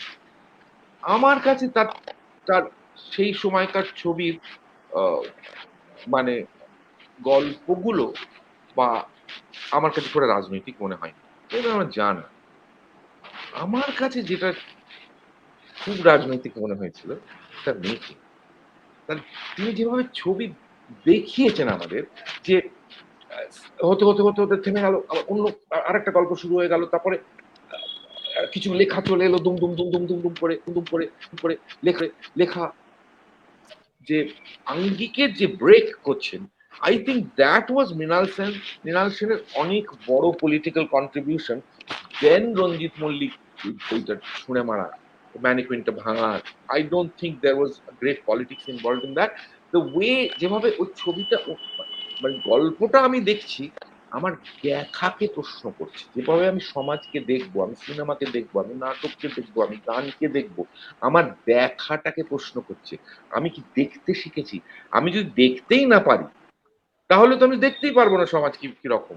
আমি তো আমার অ্যাভয়েড করে যেতে পারি, আমার ভালো জিনিসগুলোই চুজ করে সুন্দর করে দেখে যাব। আমি তার ভালো জিনিসের নিচে যে যে ভয়ঙ্কর সমাজের নোংরামি চলছে, সেটা তো আমি দেখতে পাবো না। তো আমার দেখাটা পরিষ্কার করার জন্য, আমার দেখাটাকে প্রশ্ন করানোর জন্য এই ধরনের সিনেমা আমার কাছে খুব ইন্টারেস্টিং, এবং এই ধরনের থিয়েটারও আমার কাছে ইন্টারেস্টিং, এই ধরনের গানও আমার কাছে ইন্টারেস্টিং, যেটা যে যে স্ট্রাকচারালি যেটা ভাঙছে আর কি, যে চিরাচরিত ফর্ম একটা গল্প বলা, যে যে ন্যারেটিভ, আমরা বারবার করে বলছি গুছিয়ে গল্প, গুছিয়ে গল্প, যেটা আমি আমি বলবো না, আমার কেউ ঠিক করলেন গুছিয়ে গল্প বলবো না, গুছিয়ে আমরা সারা জীবন তো আমরা গুছিয়ে যাচ্ছি, গুছিয়ে কোথায় পৌঁছে দিচ্ছে আমাদের। তো রাগের মাথায় অন্যরকম করবো, অন্যরকম, আমি শেষ দিয়ে শুরু করবো, যে আপনি যা বুঝুন বুঝুন। এই যে ডেয়ারিং টু ব্রেক রুলস, এইরকম সিনেমা আমার কাছে মনে হয় more political cinema then obviously যা পলিটিক্স নিয়ে যেসব গল্প হয়, সেটার থেকে অনেক বেশি পলিটিক্যাল মনে হয় যখন, আমার কাছে মনে হয় যখন আমার দেখাকে প্রশ্ন করা হচ্ছে, যে একটা ভীষণ ভয়ঙ্কর সিন, একটা দৃশ্য হলো, একটা গোলা আর খুন করে দিল, বা একটা একটা প্রেমিক তার প্রেমিকাকে, মানে চোর তার বেশ্যা বান্ধবীকে ঠকাবে, না বান্ধবী তাকে ধরিয়ে দেবে, এর মধ্যে দুম করে একটা গান দিয়ে দিল, গানটার মধ্যে আমরা চলে গেলাম, আবার ফিরে এসে একটা হলো। এই যে ভাঙছেন স্ট্রাকচারালি, এইটা আমার কাছে মনে হয় খুব পলিটিক্যাল, আমার কাছে ব্যক্তিগতভাবে পলিটিক্যাল, যে কারণে আমি বারবার করে চেষ্টা করি ক্যামেরাটা হাতে থাকবে, একটু এলোপাতাড়ি হবে। আমাকে মৃণাল সেন বারবার বলতেন তোমার ছবিতে খুব ভালো লাগে, তুমি রাফ এজেস, এগুলো তুমি রেখে দাও, ভালো। আমি বলেছি দেখুন আপনার কাছ থেকে শিখেছি, বল কোথাও আমার কাছে শিখেছি, তোমার ছবিগুলো সব অন্যরকম গল্প বলে, ছবিগুলো গল্পগুলো অন্যরকম, কিন্তু স্টাইলটা তো আপনার কাছ থেকে দেয়া, জাম্প করে দেওয়া, এখানে দাঁড়িয়ে আছে টাক করে ওখানে চলে গেছে, ওখানে দাঁড়িয়ে আছে ওখানে চলে গেছে, মানে জাম্প করা, মানে লজিক্যাল ইললজিক্যাল হয়ে যাওয়া। এটা তো আমি দেখুন আমার আপনাদের মতো মানুষের কাছ থেকে তো আমি শিখেছি, হয়তো আমি অন্য গল্প বলছি, কিন্তু আমার কাছে এটাই পাওয়া আর কি। এবং he use to like my film for that. And আমার এই এই আমি এটা চেষ্টা করেছি, নট গুছিয়ে সাজিয়ে ঘর দোর রাস্তাঘাট, সকালবেলার একটা শট, তারপর সকালবেলা না, দুম করে একটা ক্লোজ আপ, একটা কে কি বললো, তারপর হয়তো সেটা রাত্রি বা ক্লোজ আপ দেখালাম। এই যে এর পলিটিক্সটা আমার কাছে খুব ইম্পর্টেন্ট, স্ট্রাকচারাল পলিটিক্স। সেটা পেন্টিংও হতে পারে, মানে পিকাসোর ছবি হতে পারে, সেটা একটা বেঁকা গাছ ভ্যান গগের হতে পারে, গাছটা গাছের মতো নয়, আকাশটা আকাশের মতো নয়, পেইন। ভ্যান গগের ছবি দেখলে কি হয়, আসলে আমাদের ভ্যান গগের ছবি দেখতে অসম্ভব একটা যন্ত্রণা পাই, অসম্ভব, মানে কিরকম মনে হয় জ্বলছে পৃথিবীটা, বিউটিটাও জ্বলছে। তো সমস্ত কিছু যে আমাদের আমাদের ডেকেডেন্ট সোসাইটির যে সবকিছু সুন্দর করে দেখাতে হবে, নায়িকাকে নায়ককে সুন্দর করে দেখাতে হবে, সুন্দর যদি না হয়, নায়িকা যদি সুন্দর না হয়, সেটা তথাকথিতভাবে বিচ্ছিরি দেখতে হয়। নায়ক যদি অন্যরকম দেখতে হয়, লম্বা নয়, বেটে, মোটা, দিস আর থিংস হুইচ আমার মনে হয় পলিটিক্যাল ডিসিশন, একটা পলিটিক্যাল ফিল্ম মেকারই এরকম ডিসিশন নিতে পারে। মানে সুন্দর দেখতে সৌমিত্র চট্টোপাধ্যায় সত্যজিৎ বাবুর প্রায় ৮০% ছবিতে একটা খারাপ লোক। ওই শেষকালে গিয়ে আমার মনে হয় কয়েকটা ওই আমার ওই অশনি সংকেত থেকে, অশনি সংকেত প্রথম দিকে খুবই খারাপ, শেষ দিকে গিয়ে একটু কিছু করলো, তারপরে শেষ দিকের ছবিগুলোতে উনি একটু একটু একটু ভালো, তথাকথিত ভালো চরিত্র, ভালো মানুষ। কিন্তু তার আগে তো সব কাপুরুষ বলুন, অর্ণেন্দ্রা বলুন, এই বলুন তা বলুন, অপু দায়িত্বহীন, ভাউন্ডুলে, he is all the time on the wrong, is a negative character, but that is the fun of it, that is negative চরিত্র নিয়ে করা, এটা পার্ট অফ ফর্ম শিলাজিৎ। এইটা আমার কাছে খুব অ্যাট্রাক্ট করে, ফ্লড ক্যারেক্টার, মানে লোকগুলো ভালো নয়, লোকগুলো সুবিধের নয়, কিন্তু এরাই চরিত্র, এরাই আমার চরিত্র। সুবিধে না, সুবিধে মানে ভালো নয়, ভালো তথাকথিত ভাবে ভালো নয়, দুর্গা ঠাকুরের মতো দেখতে নয়, কার্তিক ঠাকুরের মতো দেখতে নয়। The heroes have to be heroes of our time, আমাদের সময়কার হিরো। আর আমার খুব দুঃখ হয় যে সেই সময় যখন আমি এলাম, তখন সিনেমাটা মানে মেইন স্ট্রিম সিনেমাটা এমনই যে আমি থেকে ফিট ইন করতে পারছি না, তারা আমায় ফিট ইন করাতে পারছি না, আমিও ডিসিশন নিচ্ছি। আর এই যে ক্রাইসিসটা, আমি কিছুতেই ৮০ দশকের নায়ক হতে পারলাম না, আমার মধ্যে যথেষ্ট পোটেনশিয়াল ছিল, কিন্তু আমার কাছে পলিটিক্যাল ক্রাইসিস বলে মনে হয় অন্য, এটা হচ্ছে পলিটিক্যাল ক্রাইসিস। তারপরে একদল পেয়ে গেল, আমি বললাম না, ইটস এ পলিটিক্যাল ক্রাইসিস। আমার মতন চেহারাকে ঢুকতে দেওয়া হলো না, ঢুকতে দেওয়া হবে না। হলিউড সিস্টেম ছিল একটা সময়, heroes have to be this, ঢুকতে দেওয়া হবে না। সেগুলো রিলিজিয়াসলি ফাইট করে করে করে করে ইন্ডিপেন্ডেন্ট, বিভিন্ন ইন্ডিপেন্ডেন্ট ফিল্ম মেকাররা তাকে অন্যরকম নায়ক আর এসলো, একটু রাগী নায়ক, রোম্যান্টিক নয় সে, এগুলো আস্তে আস্তে আস্তে বদলেছে। এইগুলো আমার কাছে these are the history and political cinema. আজকের সময় এসে আমার মনে হয় আর এই সুন্দর সুন্দর জিনিস, যত সিনথেটিক বিউটিটাকে যদি সিনেমা ফেলে দিতে পারে, যত বেশি আমাদের মতন লোক সিনথেটিক, দর্শকও যদি সুন্দর জিনিস দেখতে নাও চায়, তাহলে বোধহয় আর একটু ভালো ছবি হবে আমাদের দেশে। দর্শক যদি বারবার বলে আমি সুন্দর দেখতে নায়িকা চাই আর সুন্দর দেখতে নায়ক চাই, তো অজস্র ভালো ভালো নায়ক নায়িকার আজ পাবেন না আপনি, দেখবেন মানে হবে না আপনার সিনেমা তখন, মানে 40 দশকের সিনেমা হবে তাহলে। এই ভালো সে গাড়ি চালাতে পারে, সব কিছুই পারে না, সে ঘাবড়ে গেছে, কিছুই পারে না। সো এইগুলো আমার কাছে ইম্পর্টেন্ট। যখন আমরা পলিটিক্স নিয়ে কথা বলছি, রাজনীতি নিয়ে কথা বলছি, these are important political issues for me. যখন সিনেমা আমি করছি, নাটক করছি, গান করছি, আমি একটা ট্রেনারের হকার নিয়ে গান করবো, আমি আর প্রেম নিয়ে গান করবো না। আর যদি প্রেম নিয়ে গান করি বেলা বোস, তাহলে আমি এমন একটা প্রেমের গান গাইবো যে প্রেমটা চাকরি পেলে ছেলেটা এসে বলছে, আচ্ছা তার কিরকম ছেলে, সে একটা মেয়েকে সে ভালোবাসে, চাকরি যতক্ষণ না পাচ্ছে ততক্ষণ সে ভালো বলতে পারেনি আমাকে বিয়ে করাবো, কিছু করতে। তারপরে প্রেম কোথায়, তার পুরো প্রেমটা দাঁড়িয়ে আছে টাকার ওপর। আবার কত টাকা পায় বলছে যে আমার মাইনে আমি 1500 টাকা পেয়েছি, বুঝলে, হ্যাঁ। আর আমার তাদের উদ্দেশ্যটা কি, ওর উদ্দেশ্য কসবা একটা লাল নীল সংসার করবে। মানে কি রকম এই প্রেম তো টিকতে পারে না, তো প্রেমের বাইরে অন্য কিছু, একটা অন্য, মানে পুরোটাই দাঁড়িয়ে আছে একটা ফলস স্বাচ্ছন্দ্যের ওপর। মেয়েটা তো উত্তর দেবে না তাকে।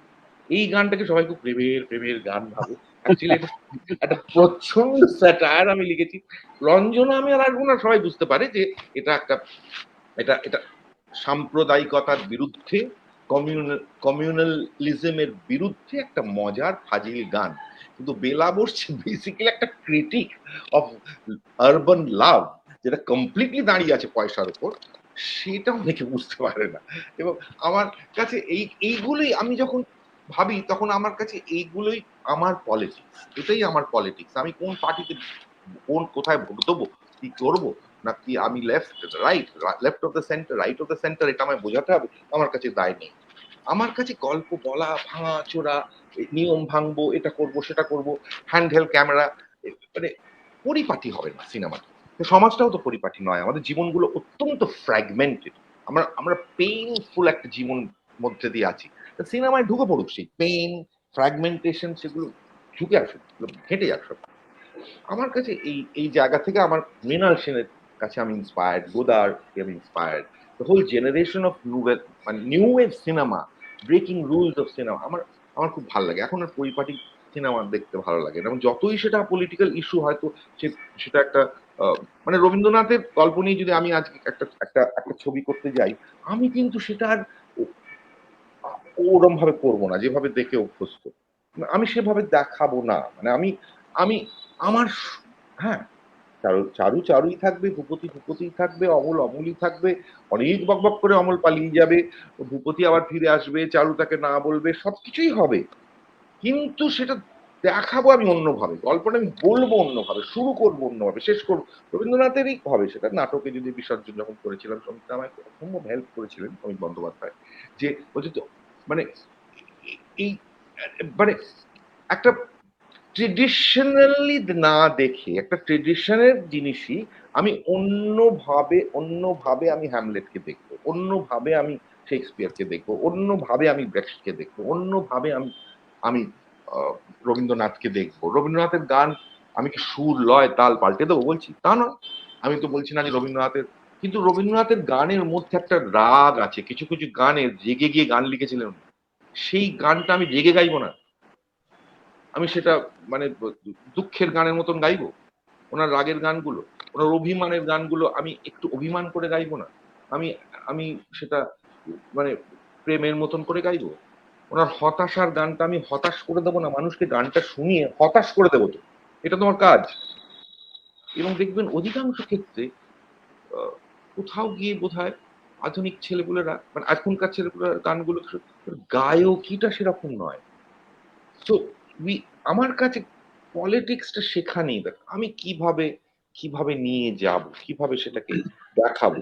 শুধু বলতে চাইছি যে হ্যাঁ সবাই, আমার বক্তব্য খুব ভালো, আমি বলতে চাইছি একটা সত্যি কথা, আমি বলতে চাইছি যে হ্যাঁ নিশ্চয়ই অন্যায় হচ্ছে, এ হচ্ছে, তা হচ্ছে, খারাপ হচ্ছে, চতুর্দিকে খারাপ, করাপশন বেড়ে গেছে, আমার ভ্যালু সিস্টেম হারিয়ে গেছে, সবকিছুই বলতে চাইছি, কিন্তু এত গুছিয়ে বলছি যে আর সেটা মানে আর অ্যাটাক করছে না কাউকে।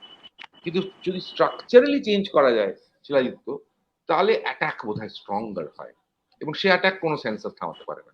সে না বুঝতে পেরে বলবে আপনি কি এটা কি বুঝতে বোঝাচ্ছে না, সিনেমাটা চেঞ্জ করুন, কি করেছেন আমি কিছুই বুঝতে পারছি না, সেটা বেটার, সে বুঝতে পারছে না, ভালো।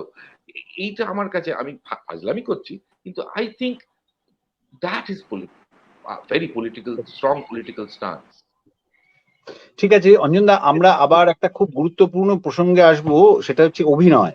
এই রাজনীতি ও সিনেমা এই প্রসঙ্গে অভিনয়, পরিচালক, অভিনেতা সম্পর্কে, যেহেতু আপনি একজন মানে অভিনেতাও আমাদের কাছে খুব গুরুত্বপূর্ণ। কিন্তু তার আগে আমি একটু দুজনের সঙ্গে কথা বলে আসি, শৈবালদা আর শ্রমিকদা, তারপর একদম আমরা শেষ পর্বে আসবো, তখন ওই অভিনয় নিয়ে আসবো, একদম শেষও করবো আমরা শ্রমিকদাকে দিয়ে।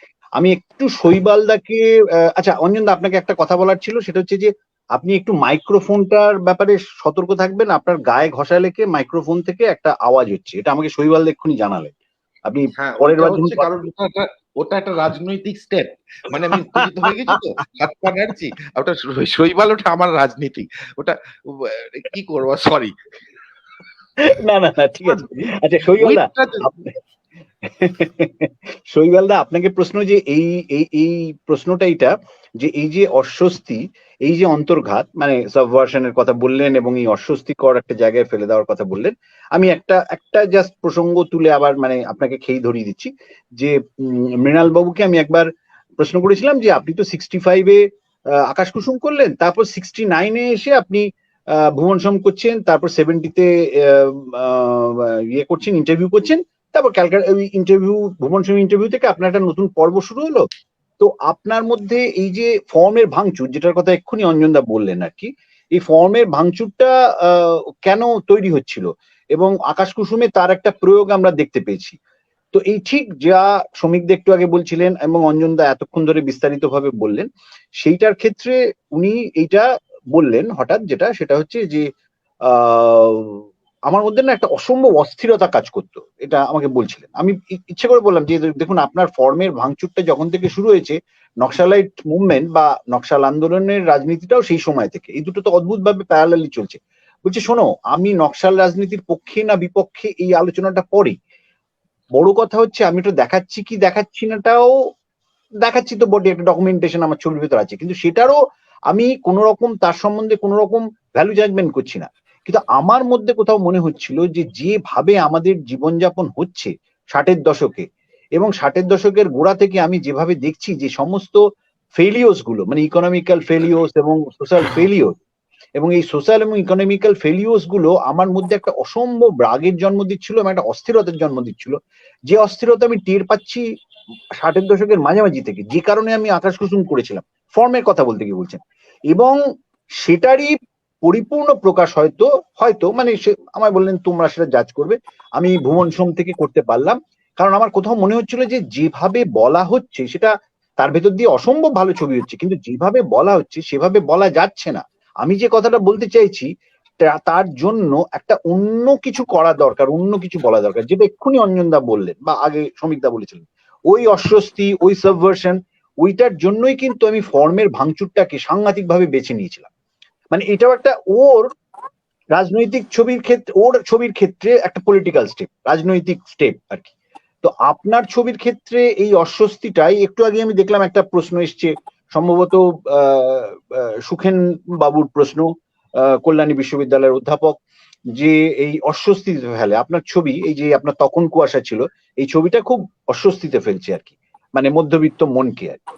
তো সেইটা প্রসঙ্গে কিছু বলুন, তারপরে আমরা আবার মানে চলে যাব শ্রমিকদা হয়ে, তারপর আবার অঞ্জনদাতে যাবো। আপনি পার্টিকুলারলি আপনার এই ছবিটা নিয়ে বলুন, মানে তখন কুয়াশা ছিল, তাতে এই অস্বস্তিটা মধ্যবিত্তের হচ্ছে, আমি সুখেন বাবুর কথার সূত্রে বলছি, অধ্যাপক সুখেন বাবুর কথার সূত্রেই বললাম, কিন্তু আপনি বলুন আপনার কথা। আমি প্রথমে একটু অঞ্জনদার যেটা বললেন যে একটা রাগ বা সেখান থেকে একটা ফর্মের কথা ভাবা এবং সেই ফর্মটার মধ্যে দিয়ে একটা কিছু বলার চেষ্টা করা,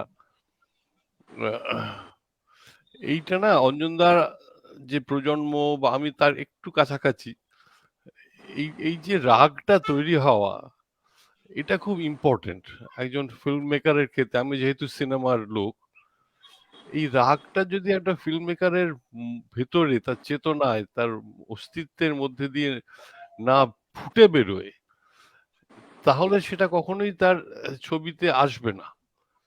এবার এটা ফুটে, মানে রাগটা আসবে কি আসবে না সেটা নির্ভর করে সে যে সময়ে দাঁড়িয়ে কাজ করছে।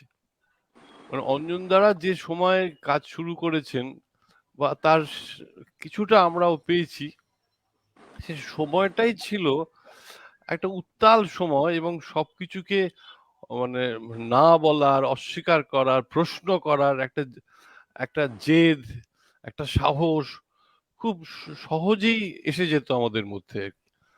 এবার অঞ্জনদা তার ছবি এবং গান ইত্যাদির মধ্যে দিয়ে যেটা বললেন সেটা খুব সত্যি কথা আর কি। এবং ওইটা অঞ্জনদারা মানে একটা উত্তরাধিকার বলুন বা ইনহেরিট করেছিলেন একটা জায়গা থেকে, কারণ মৃণালদার সঙ্গে কাজ করার সূত্রে তো সেটা স্বাভাবিকভাবেই এসে গেছিল আর কি। কিন্তু এবার বলি যে আমি বা আমার প্রজন্মের যারা, আমরা যখন কাজ করতে শুরু করলাম, সেই পর্বটা খুব ইন্টারেস্টিং একটা পর্ব। সে পর্বটা হচ্ছে ধরুন 80-র দশকের শেষ আর 90-র দশকের শুরু। একটা ভারতবর্ষের অর্থনীতির ক্ষেত্রে একটা বিরাট বদল ঘটছে, একটা মুক্ত বাণিজ্য ইত্যাদি কথা শুনতে পাচ্ছি, বিশ্বায়নের কথা শুনতে পাচ্ছি, এবং ক্রমশ এই যে মধ্যবিত্ত জীবন যাপনের মধ্যে যে অপূর্ণতার জায়গাগুলো, সেগুলো যেন কিভাবে কিভাবে আহ, মিটে যাচ্ছে আর কি। সেটার মিটিয়ে দেওয়ার ক্ষেত্রে একটা কতগুলো পরিবেশ ব্যবস্থা আসছে, যার ফলে একটা মানুষ চাকরি না পেয়েও সে বেঁচে পড়তে থাকতে পারছে। আরেকটা যেটা মারাত্মক, যেটা একটা বিষের মতন, সেটা হচ্ছে দুর্নীতি জিনিসটা সঙ্গে বাঁচতে শিখছি আমরা আর কি। এবং এটা ক্রমশ একটা সময় এলো, সেটা আমরাই, মানে যেহেতু একটা গণতান্ত্রিক দেশ এবং একটা সংসদ, নির্বাচন, এইসবের মধ্যে দিয়ে ব্যাপারটা এগোয়, আমরা বোধহয় ভোট ইত্যাদি দিয়ে এমন কিছু করলাম, এমন কিছু দলকে শাসকের জায়গায় নিয়ে এলাম, যারা সেই দুর্নীতিটাকে লেজিটিমাইজ করলেন আর কি। কারণ আমরা তখন বুঝলাম যে এই শাসক দল যদি থাকে, তাহলে আমার দুর্নীতিটা কোয়েশ্চেন হবে না, আমার দুর্নীতিকে নিয়ে কেউ প্রশ্ন করবে না, এবং আমি আমার যে কমফর্ট জোন, সেটা যেভাবেই আমি তৈরি করি না কেন, সে দুর্নীতি দিয়ে ইত্যাদি দিয়ে, সেটা নিয়ে আমি বেঁচে পড়তে বেশ থাকবো। এবং বিভিন্ন এই যে একটা জনবাদী একটা সরকার, তার নানা রকম বন্দোবস্ত, সেটার মধ্যে ডুবে থাকা, সেটাকে আঁকড়ে ধরে বাঁচার প্রবণতা এত ক্রমশ চারদিকে ছড়িয়ে পড়তে লাগলো। এবং এইটা করতে গিয়েই একটা সমাজ আমরা তৈরি করে ফেললাম, যেটা ভীষণ রাজনৈতিক একটা সমাজ। এটা অন্য ধরনের একটা রাজনীতি। সেটা হচ্ছে একটা রাজনৈতিক দল বা নেতার সহজ সাহচর্যে না থাকলে, একটা রাজনৈতিক দলের ছত্রছায়া না থাকলে আমার বেঁচে থাকাটা ঠিক হবে না। আমি ভুলে গেলাম যে আমার একটা নিজস্ব সত্তা আছে, একটা মানে একটা একটা ইচ্ছে অনিচ্ছে আছে, আমার নিজস্ব একটা সম্মান আছে। আমি নিজে পড়াশুনো করে খেটে সৎভাবে বাঁচবো। এই যে সৎভাবে বাঁচার মধ্যে যে গর্বটা ছিল একটা সময় বাঙালি সমাজে, সেই গর্বটার কথা আমরা ভুলে গেলাম এবং বেশ আছি আর কি। এবং এখন দেখতে পাই যে আমরা মানে একটা বিশেষ ধরনের রাজনীতিকে এত আত্মস্থ করে নিয়েছি যে আমরা এই একটা সময় গুন্ডা, বদমাশ, মাস্তান, এদের সম্পর্কে একটা ছিল, একটু দূরে থাকো, একটু এর মধ্যে থেকে এগুলো এগুলো করো না, ওইগুলো করো না। যেই জিনিসগুলো ধরুন এই যে অরণ্যের দিন রাত্রি সূত্রে এলো, যে ঘটনাগুলো, যে কথাগুলো, আজকে সেটা কিন্তু এতই স্বাভাবিক, মানে এতই নগ্ন এবং এত প্রকাশ্যে রয়েছে যে সেটা নিয়ে আমরা প্রশ্নও তুলি না। এবং আমাদের মধ্যে এই যে একটা সংবেদনশীলতা, একটা মানে সমাজে আছি, সেখানে চারপাশে যে কি ভয়ঙ্কর কাণ্ড ঘটছে, সেগুলো কিরকম হজম করে নি, কিরকম ভাবে আমরা ভেবে নি যে হ্যাঁ এইটাই তো হবে, এইটাই তো চলবে, আমিও তো তার মধ্যে থাকবো, আমিও এটা করব। এই করতে করতে একটা পরিবেশ তৈরি, একটা সমাজ, একটা সময়ের মধ্যে আমরা এসে পড়লাম, যেখানে আমি জানবো যে মানে এমন একটা কিছু করতে হবে যাতে বা এমন একটা দল বা মানুষের সঙ্গে থাকতে হবে যার জন্য আমাকে যদি স্কুলে ভর্তি হতে হয়, আমার যদি হাসপাতালের কোনো প্রয়োজন পড়ে, আমার যদি পড়াশুনোর প্রয়োজন পড়ে, চাকরি বাকরির প্রয়োজন পড়ে, তাহলে সেইখানে কিন্তু একজন থাকবেন, তিনি নেতা বা রাজনৈতিক দল, তার ছত্রছায়ায় আমি আছি বলে আমি সেগুলো পেয়ে যাব। এবার এইটা যখন নর্ম হয়ে যাচ্ছে, তখন আর রেগে যাওয়ার, বিরক্ত হবার দরকারটা কি? এই এই দলটাকে, এই শাসকটাকে রেখে দিলেই তো হয়। কিন্তু যেটা ভয়ের জিনিস, এই যে দুর্বৃত্তায়ন বলো বা এই যে একটা লুম্পেনোক্রেসি বলো, এই যে লুম্পেন পরিবেশ বলো, এই পরিবেশের মধ্যে থাকতে থাকতে এই যে ফ্যাসিবাদ জিনিসটা, মানে আজকে কিন্তু ভারতবর্ষের পরিচয় বদলে দেওয়ার চেষ্টা হচ্ছে। আমরা যে ভারতবর্ষকে দেখে ছোট থেকে বড় হয়েছি, সেই ভারতবর্ষের যে একেবারে গোড়া ধরে টান পড়ছে আর কি, তার যে একটা আহ, প্রাথমিক কিছু জিনিস আমরা দেখতে পাচ্ছি আর কি। এক্ষুনি একটু আগে শ্রমিকদা পার্লামেন্ট বিল্ডিং এর কথা বললেন। আমার একবার সুযোগ হয়েছিল এই এখনকার যে পার্লামেন্ট বিল্ডিং, সেখানে যাবার। একটা শুটিং এর সূত্রেই যাওয়ার, এবং নর্থ ব্লক, সাউথ ব্লক এইসব নাম আমরা শুনি। আমি বলছি, আমি খুব, যারা যারা গেছেন তারা দেখেছেন, কিন্তু আমি যখন প্রথম গেলাম আমি একটা অদ্ভুত জিনিস লক্ষ্য করলাম। সেটা হচ্ছে হোল আর্কিটেকচারটা এমন যে তার তলায় গিয়ে যখন দাঁড়ালাম, সেই যে বারান্দা, থাম, তার মাঝখানে আমি যেন একটা লিলিপুট। মানে আমার এখন মনে হচ্ছে আমি কোথায় এসেছি এখানে। এখানে দাঁড়ানো আমার পা চলছে না, আমি কথা বলতে পারছি না, কারণ গলা শুকিয়ে আসছে। কেউ আমাকে কিছু বলেনি, কিন্তু just the presence of the whole environment is such imposing যে সেখানে দাঁড়িয়ে স্বাভাবিকভাবে কথা বলতে গিয়ে একটু অসুবিধা হয়। এবার একটা যখন গণতন্ত্র তৈরি হলো, একটা দেশ স্বাধীন হলো, গণতান্ত্রিক পরিবেশ এলো, তখন যদি আবার একটা ওই রকম কিছু তৈরির উদ্যোগ নেওয়া হয়, তখন কিন্তু মনে হয় যে এই কি হলো, কি ছিলাম, কি হলো। মানে একটা গণতান্ত্রিক দেশ, সে স্বাধীন হয়েছে, তার নতুন মানে ভীষণ রকম আশা ভরসা, এবং সেই সময় একটা অন্যরকম মানে কি বলবো, মানে একটা একটা প্রবণতা মানুষের মধ্যে ছিল, মানুষরা কাজ করেছেন, শিল্পী সাহিত্যিকরা কাজ করেছেন। হ্যাঁ, করতে করতে আমরা সেগুলো পেয়েছি। এমনকি এই যে সত্যজিৎ বাবুর ছবি সম্পর্কে অঞ্জনদা যেটা বললেন, আমি সম্পূর্ণ সমর্থন করে শুধু একটা জিনিস বলবো, যেটা বলতে গিয়ে আমি ইংল্যান্ডের একজন খুব বিখ্যাত চলচ্চিত্রকার, তার নাম পিটার গ্রিনাওয়ে, তিনি একবার বলেছিলেন, আমার তার লেখায় পেয়েছিলাম, যে দর্শকের যে সংবেদনশীলতা, সেইটা ক্রমশ এত ব্লান্ট হয়ে যাচ্ছে যে সেখানে না এই জাতীয় টাচেস গুলো, এই জাতীয় মানে সাইন সিনট্যাক্স সিনেমা যেগুলো বলি, সেগুলোর কোনো প্রভাব ফেলছে না। উনার একটা ছবির কথা মনে পড়ে, থিফ, মানে মানে একটা একটা হ্যাঁ, সেখানে একটা ডিনারে একটি সেই প্রেমিকের দেহ, তাকে খুন করে, তাকে সেদ্ধ করে, সেই সেই টেবিলের ওপর সাজিয়ে, তার উপর নানান রকম ফল টল দিয়ে সাজিয়ে এনে সে প্রেমিকার সামনে তাকে খেতে দিচ্ছে। এইবার সেটা আবার ঢাকা ফাঁকা দেওয়া হয়েছে সুন্দর কাপড় টাপড় দিয়ে। এবার সেটা যখন খোলা হলো, তখন এটা যে কি শকিং একটা জিনিস। ভাবুন, একজন একজন মানে পিটার গ্রেনাওয়ের প্রথম দিকের কাজ দেখলে বোঝা যায় যে কত সংবেদনশীল ছোট ছোট ছবি ওনার আছে, কিন্তু মানুষটা এই পরিবেশের মধ্যে থাকতে থাকতে এতটাই রেগেছেন এবং এতটাই ডেসপারেট হয়েছেন যে আমাকে দর্শকের কাছে, দর্শকের একটা কিছু বলতেই হবে, বোঝাতেই হবে যে ওরে তোরা যাক, তোরা দেখ, তোরা শোন। এই যে জায়গাটা করতে গিয়ে উনি এরকম একটা ভয়ঙ্কর দৃশ্য, মানে আমরাও যখন দেখতে বসেছিলাম, আমরা না কেমন একটা নিতে পারছি না জিনিসটা, যেটা কোনো আসতে পারে।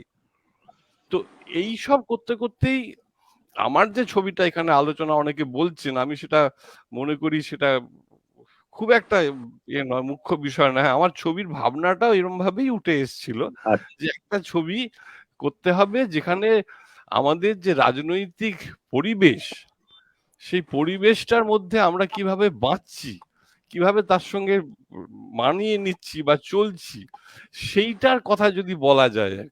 এবং এর যে বিপদের জায়গাটা, যেটা আমাকে অনেকে এখন এই লেখালেখি হচ্ছে ছবিটা সম্পর্কে, সেটা বলতে গিয়ে আমায় বলছে ওখানে কিছু একটা হিটলারের একটা অংশ আছে, হিটলারের একটা ছোট্ট ক্লিপস আছে।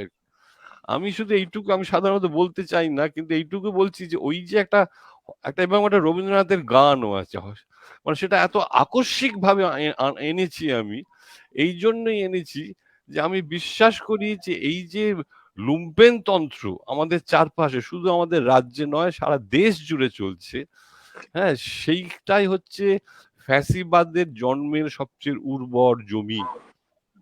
অতএব সে সম্পর্কে সচেতন হওয়া আমাদের দরকার।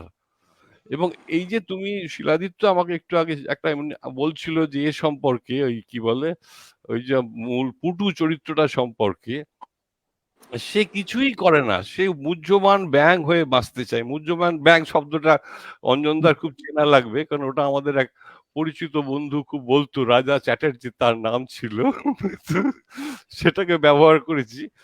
হ্যাঁ, এইভাবে যে সে থাকতে চায়, তার কারণ he is totally confuse, disoriented, সে জানে না কি করবে। তার তার সে একসময় একটা বামপন্থী দল টলের সঙ্গে ছিল টিল, কিন্তু এখন সে বাবা আছি বাবা, আমাকে একটা চাকরি দাও, আমি ঘুমাবো, মাইনে পাবো, আমার আর কিছু দরকার নেই। কিন্তু এইখানে আরেকটা সংলাপ ও ছবিতে আমি ব্যবহার করেছি, যেটা বলেছেন সৌমিত্র দা, যে তুমি তো আসতে না, তাই শচীন আসতো। এইটা খুব ইম্পর্টেন্ট। এইগুলোকে একটু লক্ষ্য করলে তখন বোঝা যায় যে কেন আমি ওগুলো ব্যবহার করেছি, কেন ব্যাপারটা ওইরকম ভাবে এসছে, হিটলার এসছে, এবং কেন শেষে ওই যে মার্চিং মিউজিকটা এবং বেলা চাও সুরটাকে আমি নানান ভাবে ভেঙে ভেঙে কখনো কখনো ব্যবহার করেছি। কারণ এই যে বললেন না, আমি কিন্তু একটা প্রেমের গল্প বলতে চেয়েছি, আর কিছু না। কিন্তু সেই প্রেমের গল্পটা বলছি একটা রাজনৈতিক সমাজের মধ্যে বসে, যার ফলে সে সমাজটা এমনই যে সেই প্রেমটাকে কখনো কোথাও নিয়ে যেতে দিচ্ছে না, মানে সে সারাক্ষণ তাদের মাঝখানে এসে দাঁড়িয়েছে। একটি ছেলে একটি মেয়েকে ভালোবাসে, এর চেয়ে নিরীহ নিরাপরাধ আর কি হতে পারে আর কি। কিন্তু তাতেও তাদের মুশকিল আর কি। খালি মনে, আর এমন সব বিষয় আশয় আছে ওখানে। এখন যারা ছবিটা দেখছেন তারা ভালো হয়, তবে খুব বেশি দিন ছবিটা দেখতে পারবেন না, সেটাও একটা রাজনীতি। এবং এই ছবিকে হয়তো আর এই সপ্তাহ পরই বলা হবে যে ভাই বিদায় নাও, তোমার যথেষ্ট হয়েছে এবার। তো আমরা লড়াই করছি, আমরা চেষ্টা করছি ছবিটাকে রাখার। আরেক ভয়ঙ্কর রাজনীতির মধ্যে দিয়ে আমাদের যেতে হয়, অঞ্জনদাকেও যেতে হয়েছে। আমি জানি কি কঠিন সে লড়াই। এ সবাইকেই সারা পৃথিবী জুড়ে চলতে হয়, এটা আমাদের কলকাতার জন্য আলাদা কিছু নয়। তো যাই হোক, এই হচ্ছে আমার ঠিক যেটুকু বলার। এইবার ঠিক বলুন, আছে, আমি হ্যাঁ, না না, ঠিক আছে, আমার অন্তরালে আর কি। হ্যাঁ না ঠিক আছে, আপনি থাকুন। সেটা হচ্ছে যে আমরা একদম শেষ পর্বে চলে এসেছি। এবারে শেষ পর্বে আমাদের খুব জরুরি একটা বিষয় নিয়ে কথা বলার আছে অঞ্জনদা এবং শ্রমিকদা দুজনের সঙ্গে। কিন্তু আমি শ্রমিকদাকে দিয়ে আমরা শেষ করব সেই প্রসঙ্গটা। আসছি, আমি অঞ্জনদার কাছে যাচ্ছি। অঞ্জনদার কাছে যাওয়ার আগে আপনি বলুন শ্রমিকদা, যে এই এতক্ষণ যা হলো সেই নিয়ে কিছু বলবেন, মানে না, কিছু একটাই কথা যেটা বলুন। অঞ্জন যেটা বলল শুরুতে, সেইখানে আবার আমরা ফিরে আসতে পারি যে ওই অস্বস্তিটা তৈরি করা, এবং কোথাও সেখানে দর্শকেরও একটা স্বাধীন অধিকার, অর্থাৎ যেটা বেরিয়ে আসছে আলোচনার থেকে, এখনই যে কথাটা পরিচালকও তার অভিজ্ঞতা থেকে বলছেন, যে মানুষ ভাবতে চাইছে না, মেনে নিচ্ছে, আত্মসমর্পণ করছে একটা পুরো প্রক্রিয়া, একটা সিস্টেমের কাছে। সেইখান থেকে তাকে একটা নাড়া দিতে হবে, ধাক্কা দিতে হবে। এবং সেইখানে যদি খুব নিটোল গুছানো একটা গপ্প বলে এইখানে শুরু এইখানে শেষ, এবং প্রায় তার কর্তব্য বা তার দায়িত্বটা আমি কে, যে আমি নির্দেশ করে দেবো যে এটা করলে সমাধান হয়ে যায়, সব মিটমাট হয়ে যায়, তাহলে আবার কিন্তু ওই চিন্তাহীনতা, আবার ওই মেনে নেওয়ার, সেইখানে আমি দর্শককে ফেলে দিয়ে চলে এলাম, আমি একটা সমাধান দিয়ে দিলাম, বেশ তৈরি সমাধান। সত্যি কোনো সমাধান আমাদের নেই। তাই ওই রাগটা, ক্ষোভটা, অস্বস্তিটা, সেইটিকে আমি যতটা তীব্র করতে পারি, যাতে এই দর্শকের মনে হয় যে আমার একটা কিছু করার আছে, আমার একটা কিছু ভাবার আছে, এবং আমি সেটা ভাবি, আমি অন্তত ভাবনায় সক্রিয় হই, না ভেবে আমি কিছু মেনে নেব না, ভাবতে শুরু করি। অন্তত না ভাবলে কোনো কিছু ঘটে না, কোনো কিছু করা যায় না। সেইখানে এনে ছবি যদি দাঁড় করাতে পারি, সেটাই এই পরিবেশে, এই পরিস্থিতিতে আমাদের সবচেয়ে বড় রাজনৈতিক দায়িত্ব পালন, যতটা সিনেমা পারে, সিনেমার শক্তি যেখানে নেই। ঠিক আছে, আচ্ছা, এইবার আমি একদম শেষ পর্ব আমাদের, এইখানে আমি একটা প্রসঙ্গ অবতারণা করছি। সেটা অঞ্জনদা এখন বলবেন, যতটা ওর ইচ্ছে বলবেন, কোনো ব্যাপার না, কোনো টাইম বার নেই। আপনি যতটা আপনার ইচ্ছে হবে, ভাল লাগবে বলবেন। তারপরে আমরা শ্রমিকদাকে দিয়ে শেষ করব। শ্রমিকদা পুরো জিনিসটাকে আবার সামিং আপ করবে ওই অঞ্জনদার কথার প্রেক্ষিতে। আমি প্রসঙ্গটা তুলছি হচ্ছে যে এই যে ভাবনার কথাটা বললেন না, এই যে দর্শককে বাধ্য করা কোথাও একটা ভাবতে, ধাক্কা দিতে। একটু আগে অঞ্জনদা বললেন, শৈবালদা বললেন, হ্যাঁ, যে একটা নাড়া দেওয়া আর কি, হ্যাঁ, পুরো জিনিসটা একটা নাড়া ফেলা আর কি। এই নাড়া ফেলার জন্য একটা ভাবনার জায়গা, একটা যেমন দর্শককে ভাবানো, আবার সেরকম একজন চলচ্চিত্রকারও ভাবেন। আমার প্রশ্নটা বা প্রসঙ্গটা এই যে একজন মানে অভিনেতা হিসেবে অঞ্জনদার কাছে, যে উনি তো মানে শুধু মৃণাল সেনের ছবিতে করেছেন তা তো নয়, মানে আমরা সৌমিত্র বাবুকে যেরকম সত্যজিৎ রায়ের ছবিতে দেখেছি, আমরা বারে বারে অঞ্জনদাকেও সেরকম মৃণাল সেনের ছবিতে দেখেছি। সেটা তো একটা খুব ব্যাপারই। এছাড়াও আরো প্রচুর ছবি আছে যেগুলো খুব ইম্পর্টেন্ট ছবি, আমরা যেটাকে সত্যি সত্যি খুব মানে গুরুত্বপূর্ণ ছবি বলি, ভালো গুরুত্বপূর্ণ ছবি, সেই সব ছবিতেও অঞ্জনদা একের পর এক চরিত্রে অভিনয় করে গেছেন। যদিও এটা খুব মজার কথা বলেছেন এবং সত্যি কথা বলেছেন যে 80-র দশকে এইটাই রাজনীতি, যে আমাকে অভিনেতা হিসেবে ওখানে কাজ করতে দেওয়া হচ্ছিল না, কিন্তু করেছেন। এবং সেখানে এমন এমন ছবি আছে যে আমার এক্ষুনি মনে পড়ছে অপর্ণা সেনের যুগান্তর কথা আর কি, আমার কাছে ওটা ভীষণই পলিটিক্যাল ফিল্ম মনে হয় আর কি, তাতেও অঞ্জনদার যে চরিত্রটা ছিল। তো এই যে একজন অভিনেতা তিনি যখন এইরকম একটা চরিত্র পান, সেই চরিত্রটা পাওয়ার ক্ষেত্রে তার যে ভাবনার জগৎ, তার যে বিশ্বাসের জগৎ, সেটাকে কতখানি তৈরি থাকতে হয় একজন একজন গুণী চলচ্চিত্রকারের সঙ্গে কাজ করার ক্ষেত্রে, এইটা থেকে আপনি বলুন অঞ্জনদা, তারপরে আপনি আপনার নিজের মতো করে বলুন আর কি। মানে অনেক ছবি তো আছে যেখানে আপনি নিজেই অভিনেতা নিজেই পরিচালক, এও আছে। মানে আমি মৃণালবাবু থেকে শুরু করে অপর্ণা সেন অব্দি গেলাম, এরকম অজস্র ছবির কথা বলতে পারি। আবার এমন ছবিও আছে যেখানে আপনি অভিনেতা আবার আপনি চলচ্চিত্রকার। তো অতএব সেই জায়গা থেকে একটু যদি আমাদের এটা বলেন, তারপর আমরা সমীক্ষাতে আসবো আর কি। মানে এটাই আপনার কাছে আমাদের এই এই এই পর্বে অন্তত শেষ প্রশ্ন বা শেষ প্রাসঙ্গিক আলোচনা। দেখো শিলাদিত্য, আমার এবং দর্শকেরও আমার যারা দেখছেন শুনছেন তাদেরও বলা দরকার যে শুধু গুণী পরিচালক নয়, মানে খুব নামকরা পরিচালক বা একজন পরিচালক তিনি অ্যাবসলিউটলি জানেন কি করতে হবে অ্যাক্টরকে, সেরকমও নয়। আমার মনে হয় একজন ভালো অভিনেতার নিজস্ব একটা রাজনীতি থাকা অত্যন্ত জরুরি। মানে একটা সিনেমাটোগ্রাফারেরও থাকা জরুরি, একটা এডিটরেরও থাকা জরুরি, একটা মিউজিক ডিরেক্টরেরও থাকা জরুরি। আমি একটা ভাড়াটে অ্যাক্টর, আমাকে যা দেবে আমি করে দেবো, এইভাবে আমার মনে হয় না কোনো ভালো অভিনেতা কাজ করতে পারে। তারও কারা পারে, কিন্তু ভালো অভিনেতা হতে গেলে তাকে জীবন দেখতে হবে, তাকে স্ট্রাগল করতে হবে, তাকে সাধারণ মানুষের মধ্যে থাকতে হবে, তাকে জানতে হবে পৃথিবীতে কি হচ্ছে, কোথায় কি হচ্ছে, ভালো অভিনেতা কি, ভালো অভিনয় কি শিখতে হবে, তার জন্য অনেক কিছু দেখতে হবে। মানে আমি আমার ভালো গলা, আমার আমার আমার ভালো চেহারা, আমি এইভাবে এক সময় চলেছিল, এখন সেটা ভাঙতে ভাঙতে ভাঙতে ভাঙতে এসছে। আমার কাছে মনে হয় দ্যাট এটা আমি মানে শৈবাল যে বললো যে একটা কম্প্রোমাইজের জায়গায় শুরু হলো রাগ 70s, যেটা আমি ক্যারি করি বিকজ আই গ্রু আপ। আমি জন্মেছি 70-এর দশকে, জন্মেছি না, বড় হচ্ছি 70-এর দশকে, মানে পরিণত একটা মানুষ 70-এর দশকে। আমার বয়স 16, এক্স্যাক্টলি 16।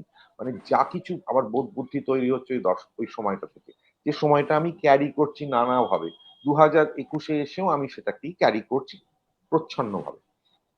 তো সেই সময় আমার ধ্যান ধারণা চিন্তা সমস্ত কিছু থেকে আমি একটা জিনিস বুঝতে পেরেছিলাম, that artist, actor is an artist.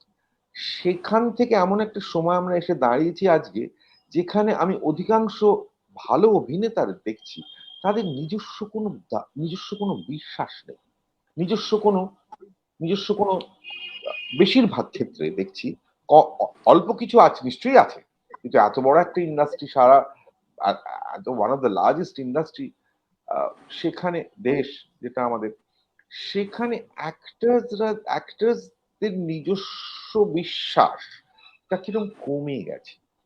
তাদের যা পার্ট দেওয়া হয় তারা করে। একটা অ্যাক্টর তো বলবে যে এটা আমি করবো না, বা এটা আমি করব, এটা আমি করতে চাই, এটা আমি করব না, বা এই চরিত্রটা আমি এভাবে দেখবো, এই চরিত্রটা আমি এভাবে দেখতে চাইছি না। সে বড় ডিরেক্টর হোক ছোট ডিরেক্টর, তার তো নিজস্ব একটা বক্তব্য থাকবে। সে কি জাস্ট একটা পুতুল? সে কি একটা ডিরেক্টরের হাতের পুতুল, নাকি সে একটা বহুরূপী, তাকে যেরকম ভাবে সাজানো হবে সেভাবে অ্যাক্টিং করবে? তা তো নয়। তার নিজস্ব একটা চিন্তা তো থাকতে হবে। সেই নিজস্ব চিন্তা নিয়ে সে ডিরেক্টরের কাছে যাচ্ছে। Obviously it's a directors medium, কিন্তু কোথাও গিয়ে তার মধ্যে দিয়ে তো ডিরেক্টর কথা বলছে, সো তাকেও প্রিপেয়ার থাকতে হবে টু ফেস সার্টেন রিয়ালিটিস। মানে তাকেও, মানে তাকে অনেক কিছু জানতে হবে এবং ডেফিনেটলি তাকে একটা সংগ্রামী মানুষ হতে হবে। আমি বলছি না রাস্তায় মিটিং মিছিলের সংগ্রাম, আমি বলছি ব্যক্তিগত জীবনে তার সংগ্রাম, তার চিন্তা ভাবনা ঠিকঠাক হতে হবে। মানে একটা মানুষ শুধুই সাকসেস এন্ড সেলিব্রিটি হতে চায়, সে কোনোদিনই ভালো অ্যাক্টর হতে পারবে না। সেলেবদের দিয়ে ভালো হয় না। অথচ দুঃখের বিষয় হচ্ছে আমাদের সিনেমা এমন জায়গায় এসে গেছে, আমাদের মিডিয়া এমন জায়গায় এসে গেছে, সেলিব্রিটি বানিয়ে দিয়েছে। একটা কবিও সেলিব্রিটি, একটা লেখকও সেলিব্রিটি, একটা অ্যাক্টরও সেলিব্রিটি। একটা অ্যাক্টর কখনো সেলিব্রিটি হয় না। অ্যাক্টর হয়, ডাক্তার হয়, সেলিব্রিটি নয়। সেলিব্রিটি অন্য জিনিস, celebrity is a different thing. কিন্তু এই যে সেলিব্রিটি হয়ে যাওয়া, এইটা এটা একটা ভয়ঙ্কর জিনিস করছে এবং দর্শকেরও বোঝা উচিত, দর্শকেরও এবার ডিমান্ড করা উচিত তাদের সময়কার নায়ক বা তাদের সময়কার নায়িকাকে আমরা দেখতে চাই, তাদেরও ডিমান্ড করা উচিত। They should demand. মানে দর্শকও কিরকম একটা একটা একটা সেলিব্রিটিকে দেখতে চায় সব সময়, এবং প্রডিউসারও। এই জন্য ইন্ডিপেন্ডেন্ট সিনেমা জায়গা দিতে হবে, ইন্ডিপেন্ডেন্ট সিনেমা হারিয়ে যাচ্ছে। তো আমি যখন ছবিতে অভিনয় করতে আসি তখন আমি এক ধরনের থিয়েটার করেছি, এ করেছি, তা করেছি, এবং আমি ওয়েট করে আছি কবে আমাকে সিনেমাতে ডাকা হবে। ওরা আমি অ্যাক্টিং করতে এলাম, আমাকে যা করতে বলা হয়েছে আমি খুব সহজভাবেই করে দিয়েছি, বিকজ আমি ক্যামেরাটাকে ভয় পাই না।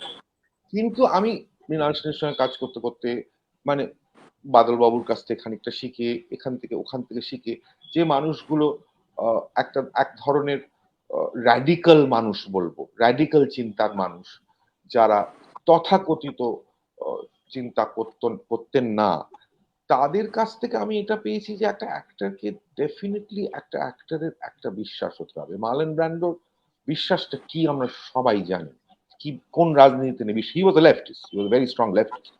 এবং রবার্ট ডিনিরো বিশ্বাস কি আমরা জানি, যে সর্বক্ষণ যে কন্টিনিউয়াসলি একটা অ্যাক্টর, দুটো তিনটে অ্যাক্টর হলিউডে কন্টিনিউয়াসলি ডোনাল্ড ট্রাম্পের বিরুদ্ধে বলে যাচ্ছে। পলিটিশিয়ানরা যা বলছে, সিঙ্গার্স ওরা বলে যাচ্ছে, যে কন্টিনিউয়াসলি ডোনাল্ড ট্রাম্প সম্পর্কে প্রকাশ্যে বলে যাচ্ছে। একটা অ্যাক্টরের দায় নেই, সে খালি শুধু ডিরেক্টরই মিছিল করবে আর রাইটাররা মিছিল করবে, অ্যাক্টরের দায় নেই। যখন যখন মেকার্থি ট্রায়ালে, যখন হলিউডের এক একজন ডিরেক্টরকে নিয়ে গিয়ে বলা হচ্ছে তোমরা যদি কমিউনিস্ট হও তোমরা জেলে পুরবো এবং তোমাদের বন্ধু কমিউনিস্টদের ধরিয়ে দাও, তখন একটা ডিটেকটিভ রাইটার, ডিটেকটিভ গল্প লেখক ড্যাশিল হ্যামেট তার বন্ধুদের ধরিয়ে দেয়নি, সে জেল খেটেছিল। তাহলে কি ডিটেকটিভ গল্পের লেখকও তো একটা নিজস্ব রাজনীতি আছে। সে শুধুই কি একটা লঘু গল্প লিখছে নাকি? সে অ্যাক্টার্স, হামফ্রি বোগার্ট, এই যে অ্যাক্টার্স গুলো তারা দাঁড়িয়েছিল পাশে, তারা এসে তারা they stood up and said that no, না মানবো না এটা।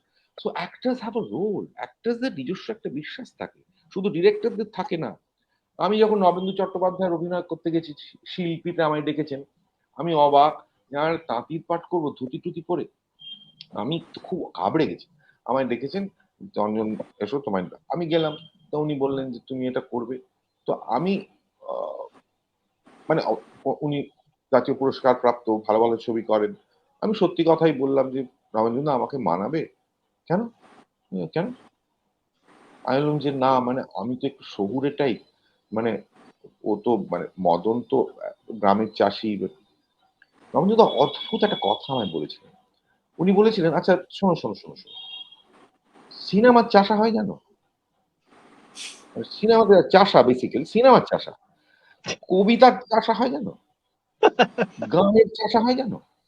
মদন চাষ, মদন মদন তাঁতি কিন্তু শুধু একটা তাঁতি নয়, শুধু একটা তাঁতি হতো আমি জীবনে তোমাকে বলতাম, সে একটা শিল্পী, আর্টিস্ট, ইজ আ রিবেল। তোমাকে এটা মনে করতে হবে যে মদন একটা রিবেল, একটা একটা আর্টিস্ট, শিল্পী। সেই জন্যই ছবির নাম শিল্পী ভাই, তাহলে নাম হতো তাঁতি, বুঝেছো? আমি হ্যাঁ বুঝতে পেরেছি। সুতরাং তোমার মধ্যে আমি সেই শিল্পী, সেই রাগটাকে দেখি। খালি তোমাকে যেটা করতে হবে, তোমায় ওই ভাষাটা শিখতে হবে, তোমায় তাঁতটা চালানো শিখতে হবে, তোমায় কালো হতে হবে, তোমার হাব ভাবগুলো অন্যরকম হয়ে যেতে হবে, তোমার চেহারা পাল্টাতে হবে, তোমার আন্ডার গার্মেন্টস ছাড়া ধুতি পরে থাকতে হবে, তুমি যাও গ্রামে গিয়ে 1 মাস থেকে এসো, এইটা তুমি প্রিপেয়ার করো। বাকি অঞ্জনের ভেতরটা পাল্টে দিও না। ওই অঞ্জনকেই আমি চাইছি। হিন্দিতে হলে আমি নাসিরকে বলতাম, বাংলায় তো আমি এত প্রাউড হয়েছিলাম, এত I was so move that director এটা বলছে যে আমাকে, দ্যাট আমি কিন্তু মানে লাঙ্গল হ্যাবাগো বা তাঁতি এটা তাঁতি ওরকম কোনো নয়। হয়তো সে ভাষাটা ক্যান ক্যান কোথায় চললি চললি বলছে, হতে পারে সে সেইভাবে বলছে, কিন্তু সে শিল্পী, is an artist, is a rebel, যে কিছুতেই সাহেবদের সুতো না নিয়ে সে কিছুতেই চালাবে না, সে কিছুতেই সে কাজ মানে সে বুনবে না। সো এই রাগটা আমার দরকার। সো আই ওয়েন্ট দেয়ার, 1 মাস থেকে তার ডিসেন্ট্রি ফিসেন্ট্রি নানান রকম হয়ে গেল। সে প্রায় স্যালাইন দিয়ে, আমি তো খুব খারাপ অবস্থা, আমি খালি বলে যাচ্ছি বাড়ি যাবো বাড়ি যাবো বাড়ি যাবো বাড়ি যাবো, আমি পারবো না এখানে থাকতে। সত্যি এটা গ্রামের মধ্যে 40 কিলোমিটার দূরে রেখে দিয়েছে। I believe in method acting. আমি মেথড অ্যাক্টিং স্তানিস্লাভস্কির বই টই পড়ে আমি বিশ্বাস করি যে অ্যাক্টরকে পাল্টাতে হবে। একটা অ্যাক্টর যদি রিক্সাওয়ালার পাঠ করে তাকে সেখানে একটা অ্যাক্টর যদি একটা ডাক্তারের পাঠ করে তাহলে তাকে কিছুটা ইঞ্জেকশন দিতে হবে আর কি। মানে একটা অ্যাক্টর যদি মানে যে চরিত্রটা সে করছে, মানে ফুটবলের পাঠ করে কিন্তু ফুটবল খেলতে জানে না, এটা তো হতে পারে না। এটা এটা এটা এটা হতে পারে না। এই এটা জাস্ট সিনেমা। অ্যাক্টরকে তার মধ্যে যেতে হবে, খানিকটা তার মতন হতে হবে, যার মধ্যে কোনো কনফিউশন নেই, যার মধ্যে কোনো দ্বিধা নেই, যে মানুষটার মধ্যে কোনো দ্বিধা নেই সমাজ নিয়ে, ভায়োলেন্স নিয়ে, যার মধ্যে কোনো দ্বিধা নেই। সুখী একটা মানুষ জীবনে কোনোদিন হ্যামলেট করতে পারবে না, কোনোদিন হ্যামলেট করতে পারবে না। যার মধ্যে কোনো ভয়ঙ্কর দুঃখবোধ নেই, সে জীবনে কোনোদিন দেবদাস করতে পারবে না। কনফিউশন নেই। সো অ্যাক্টরসদের এগুলো থাকতেই হবে, যে অ্যাক্টরসদের ভেতরে কিন্তু সমাজ নিয়ে হাজারখানা প্রশ্ন থাকতে হবে ভালো অ্যাক্টর হতে গেলে। তো আমি গিয়ে টিয়ে করে কিছুতেই করবো না, বাড়ি চলে যাবো বাড়ি চলে যাবো বাড়ি যাবো নবেন্দুদা বাড়ি যাবো। তো নবেন্দুদা সেদিক থেকে সব ট্রাক ঢুকছে, মানে তখন অ্যাক্টার্সরা ঢুকছে, ঢুকছে, তার লাইট ঢুকছে। আমায় বলেছিলেন, কোথায় যাবে বলো তো অঞ্জন, যাবেটা কোথায়? মেনেপুকুর, বার্লিন, ম্যাক্স মুলার ভবন, কোথায় যাবে? আর আই ওয়াজ, আবার একটা কথা যে সুদাই সত্যি কোথায় যাবোটা কোথায়, এইটা তোমার জায়গা, এইটা তারপরে চলে গেলাম গিয়ে করে দিলাম। দিজ আর এইরকম মানুষদের সঙ্গে মিশতে মিশতে আই রিয়েলাইজ দ্যাট, মানে আমিও বিশ্বাস করি, আমি যখন আমার অ্যাক্টরসদের সঙ্গে কাজ করি, আমি আমি খুঁজি সেই মানুষটা যে যার একটা বোধ বুদ্ধি আছে, মানে যে শৈবাল এর মতন ভাবছে যে আমরা কম্প্রোমাইজ করে যাচ্ছি একটা অ্যাক্টরও সেটা ভাবছে, সেও ভাবছে যে আমি খারাপ ছবিটা করবো না, এটা করবো না, আমি খারাপ ছবি করবো না, আমি ভালো কাজ করতে যাই। সে চট করে বলছে না না এটা তো পয়সার জন্য করছি, এটা তো আমার পেট চালাতে হবে, আমি ভালো ছবিটা যখন করবো তখন পয়সা টয়সা করে নিয়ে ভালো ছবি করবো না। কষ্টের মধ্যে থেকে স্ট্রাগল করে গিয়ে ভালো ছবির পাশে দাঁড়িয়ে থাকতে হবে। অ্যাক্টরকেও একটা ভালো ছবির পাশে দাঁড়াতে হবে। একটা অ্যাক্টরকে he has to be the same mentality as the director. এই জন্যই দেখবে তুমি যে প্রচুর, আমি অনেক সময় নিয়ে নেবো, যত তাড়াতাড়ি বলছি, শ্রোতারা বা দর্শকরা কিছু মনে করবেন না, আমি অনেক কিছু বলার আছে বলে খুব তাড়াতাড়ি বলছি। এই যে কারণে বড় বড় ডিরেক্টরদের সঙ্গে অ্যাক্টররা না অনেকদিন কাজ করে। এই যে সত্যজিৎ রায়ের সঙ্গে এতদিন ধরে সৌমিত্র বাবু কাজ করলেন, এই যে কুরুসাওয়ার সঙ্গে মিফুনে এতদিন ধরে কাজ করলো, এই যে বার্গম্যানের সঙ্গে গানার বরজস্তা বিবি অ্যান্ডারসন বিয়ে ভেঙে গেছে তবুও তার সঙ্গে কাজ করে যাচ্ছে। এই যে কন্টিনিউয়াসলি বন্ডিং অফ, এই যে মার্টিন স্করসেসির সঙ্গে এতদিন ধরে রবার্ট ডি নিরো কাজ করে, দুজনের পলিটিক্স এক, দুজনের বিশ্বাস এক, একজন ডিরেক্টর একজন রাইটার, হয়তো একজন তাদের বিশ্বাসটা এক। একজন ক্যামেরাম্যান এতদিন ধরে একটা ডিরেক্টরের সঙ্গে কাজ করে যাচ্ছে। এই যে এই কম্বিনেশনটা অত্যন্ত জরুরি একটা অ্যাক্টর অ্যান্ড ডিরেক্টর। আমিও চেষ্টা করেছি, আমি ইদানিং কালে একটা ছেলে সুপ্রভাত বলে তার সঙ্গে অনেকগুলো কাজ করে যাচ্ছি, কারণ আমি দেখছি এই ছেলেটার মধ্যে স্ট্রাগল আছে। He doesn't want to choose any films, he is looking for good directors to approach him. ভালো ডিরেক্টররা যদি একবার বলে টক করে চলে যাবে। টেলিভিশন সিরিয়াল সে করতে চায় না। সো তার মানে কি যারা টেলিভিশন সিরিয়াল করে তারা খারাপ?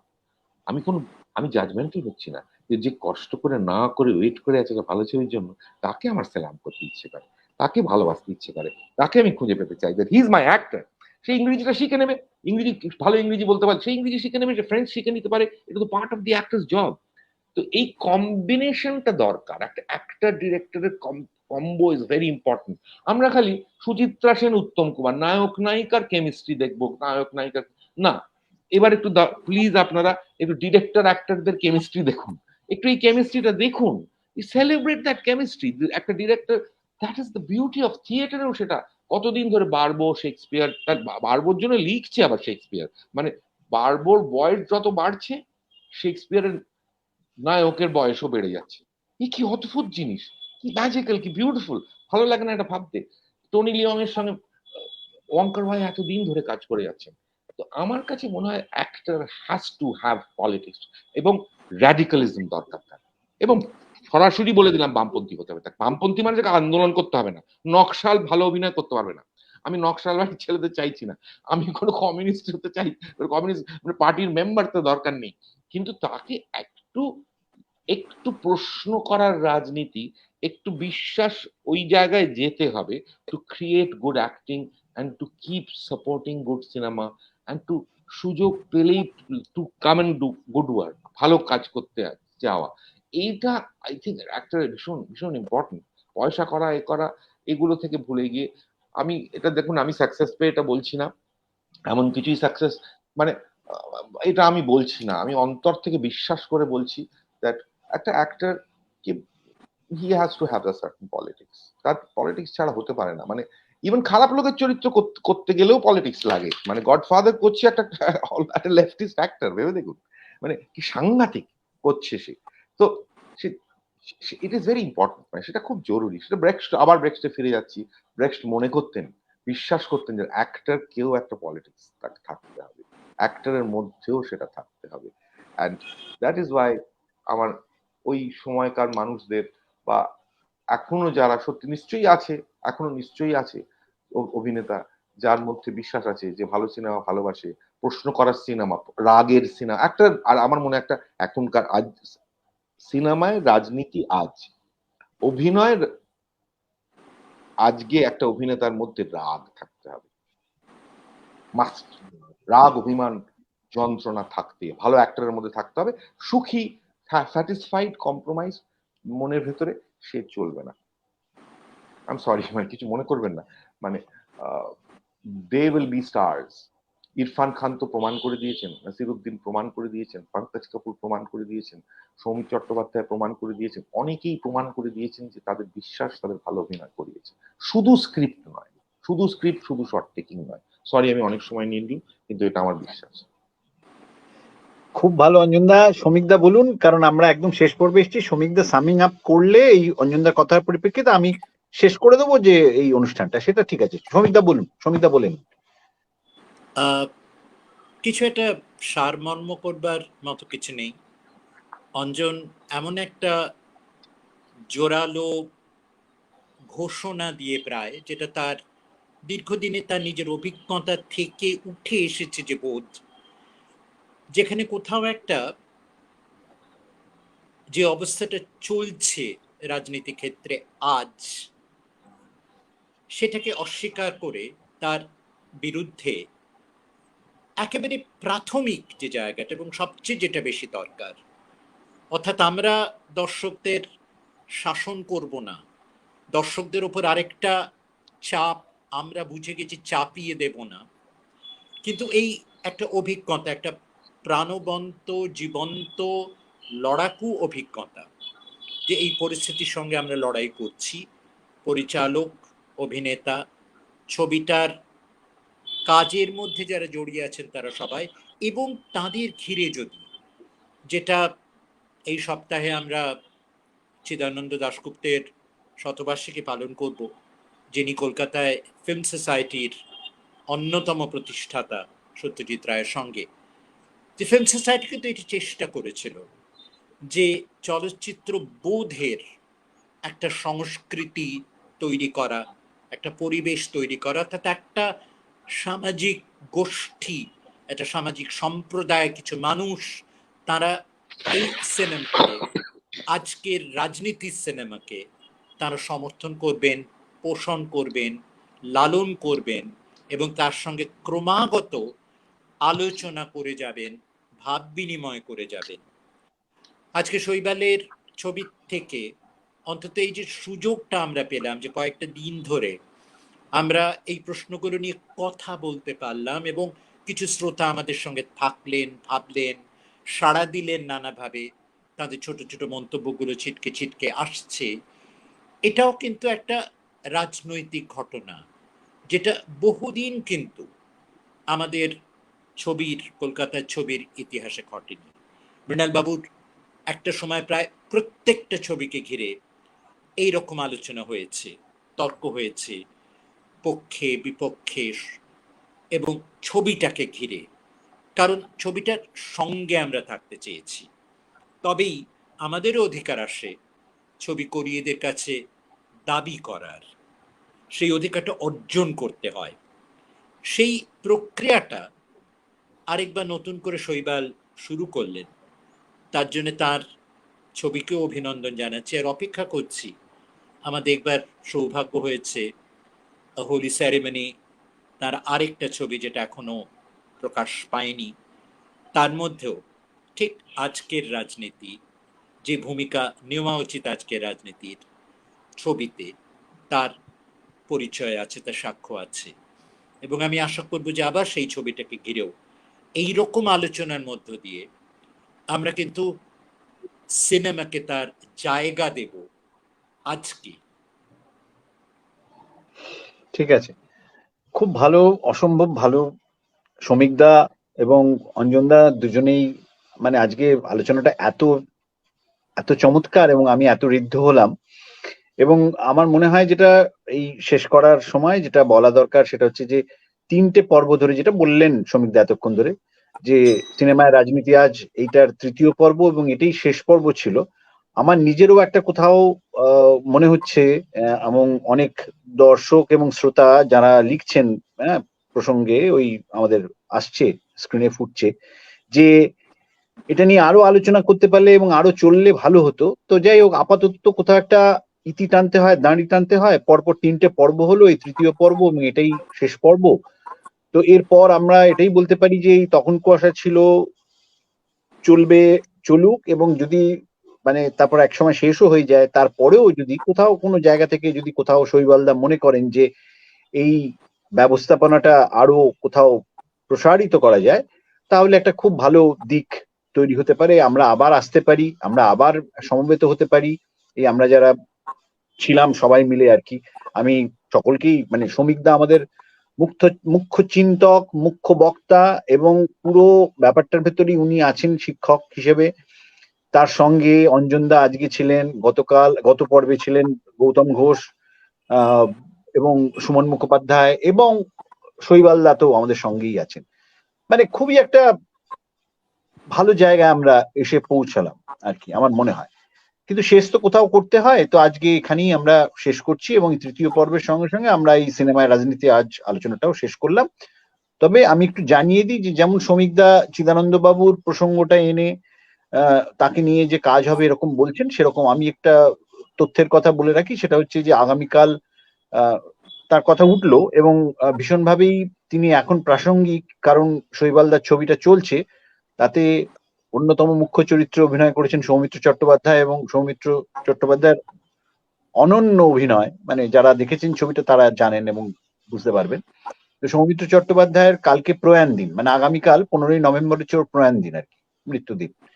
তো কালকে আগামীকাল সন্ধ্যেবেলা 7টার সময় একটি আলোচনা আছে, তাতে শ্রমিকদাই কথা বলবেন সৌমিত্র বাবু অভিনয় বা সৌমিত্র বাবুর জায়গা পুরো এই ব্যাপারটা নিয়ে আর কি, সেটা।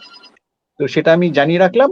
হ্যাঁ, আর অঞ্জনদাকে কি বলবো, অসংখ্য ধন্যবাদ, এবং শ্রমিকদাকে ধন্যবাদ এবং কৃতজ্ঞতা জানিয়ে আমি অনুষ্ঠান শেষ করছি। নমস্কার।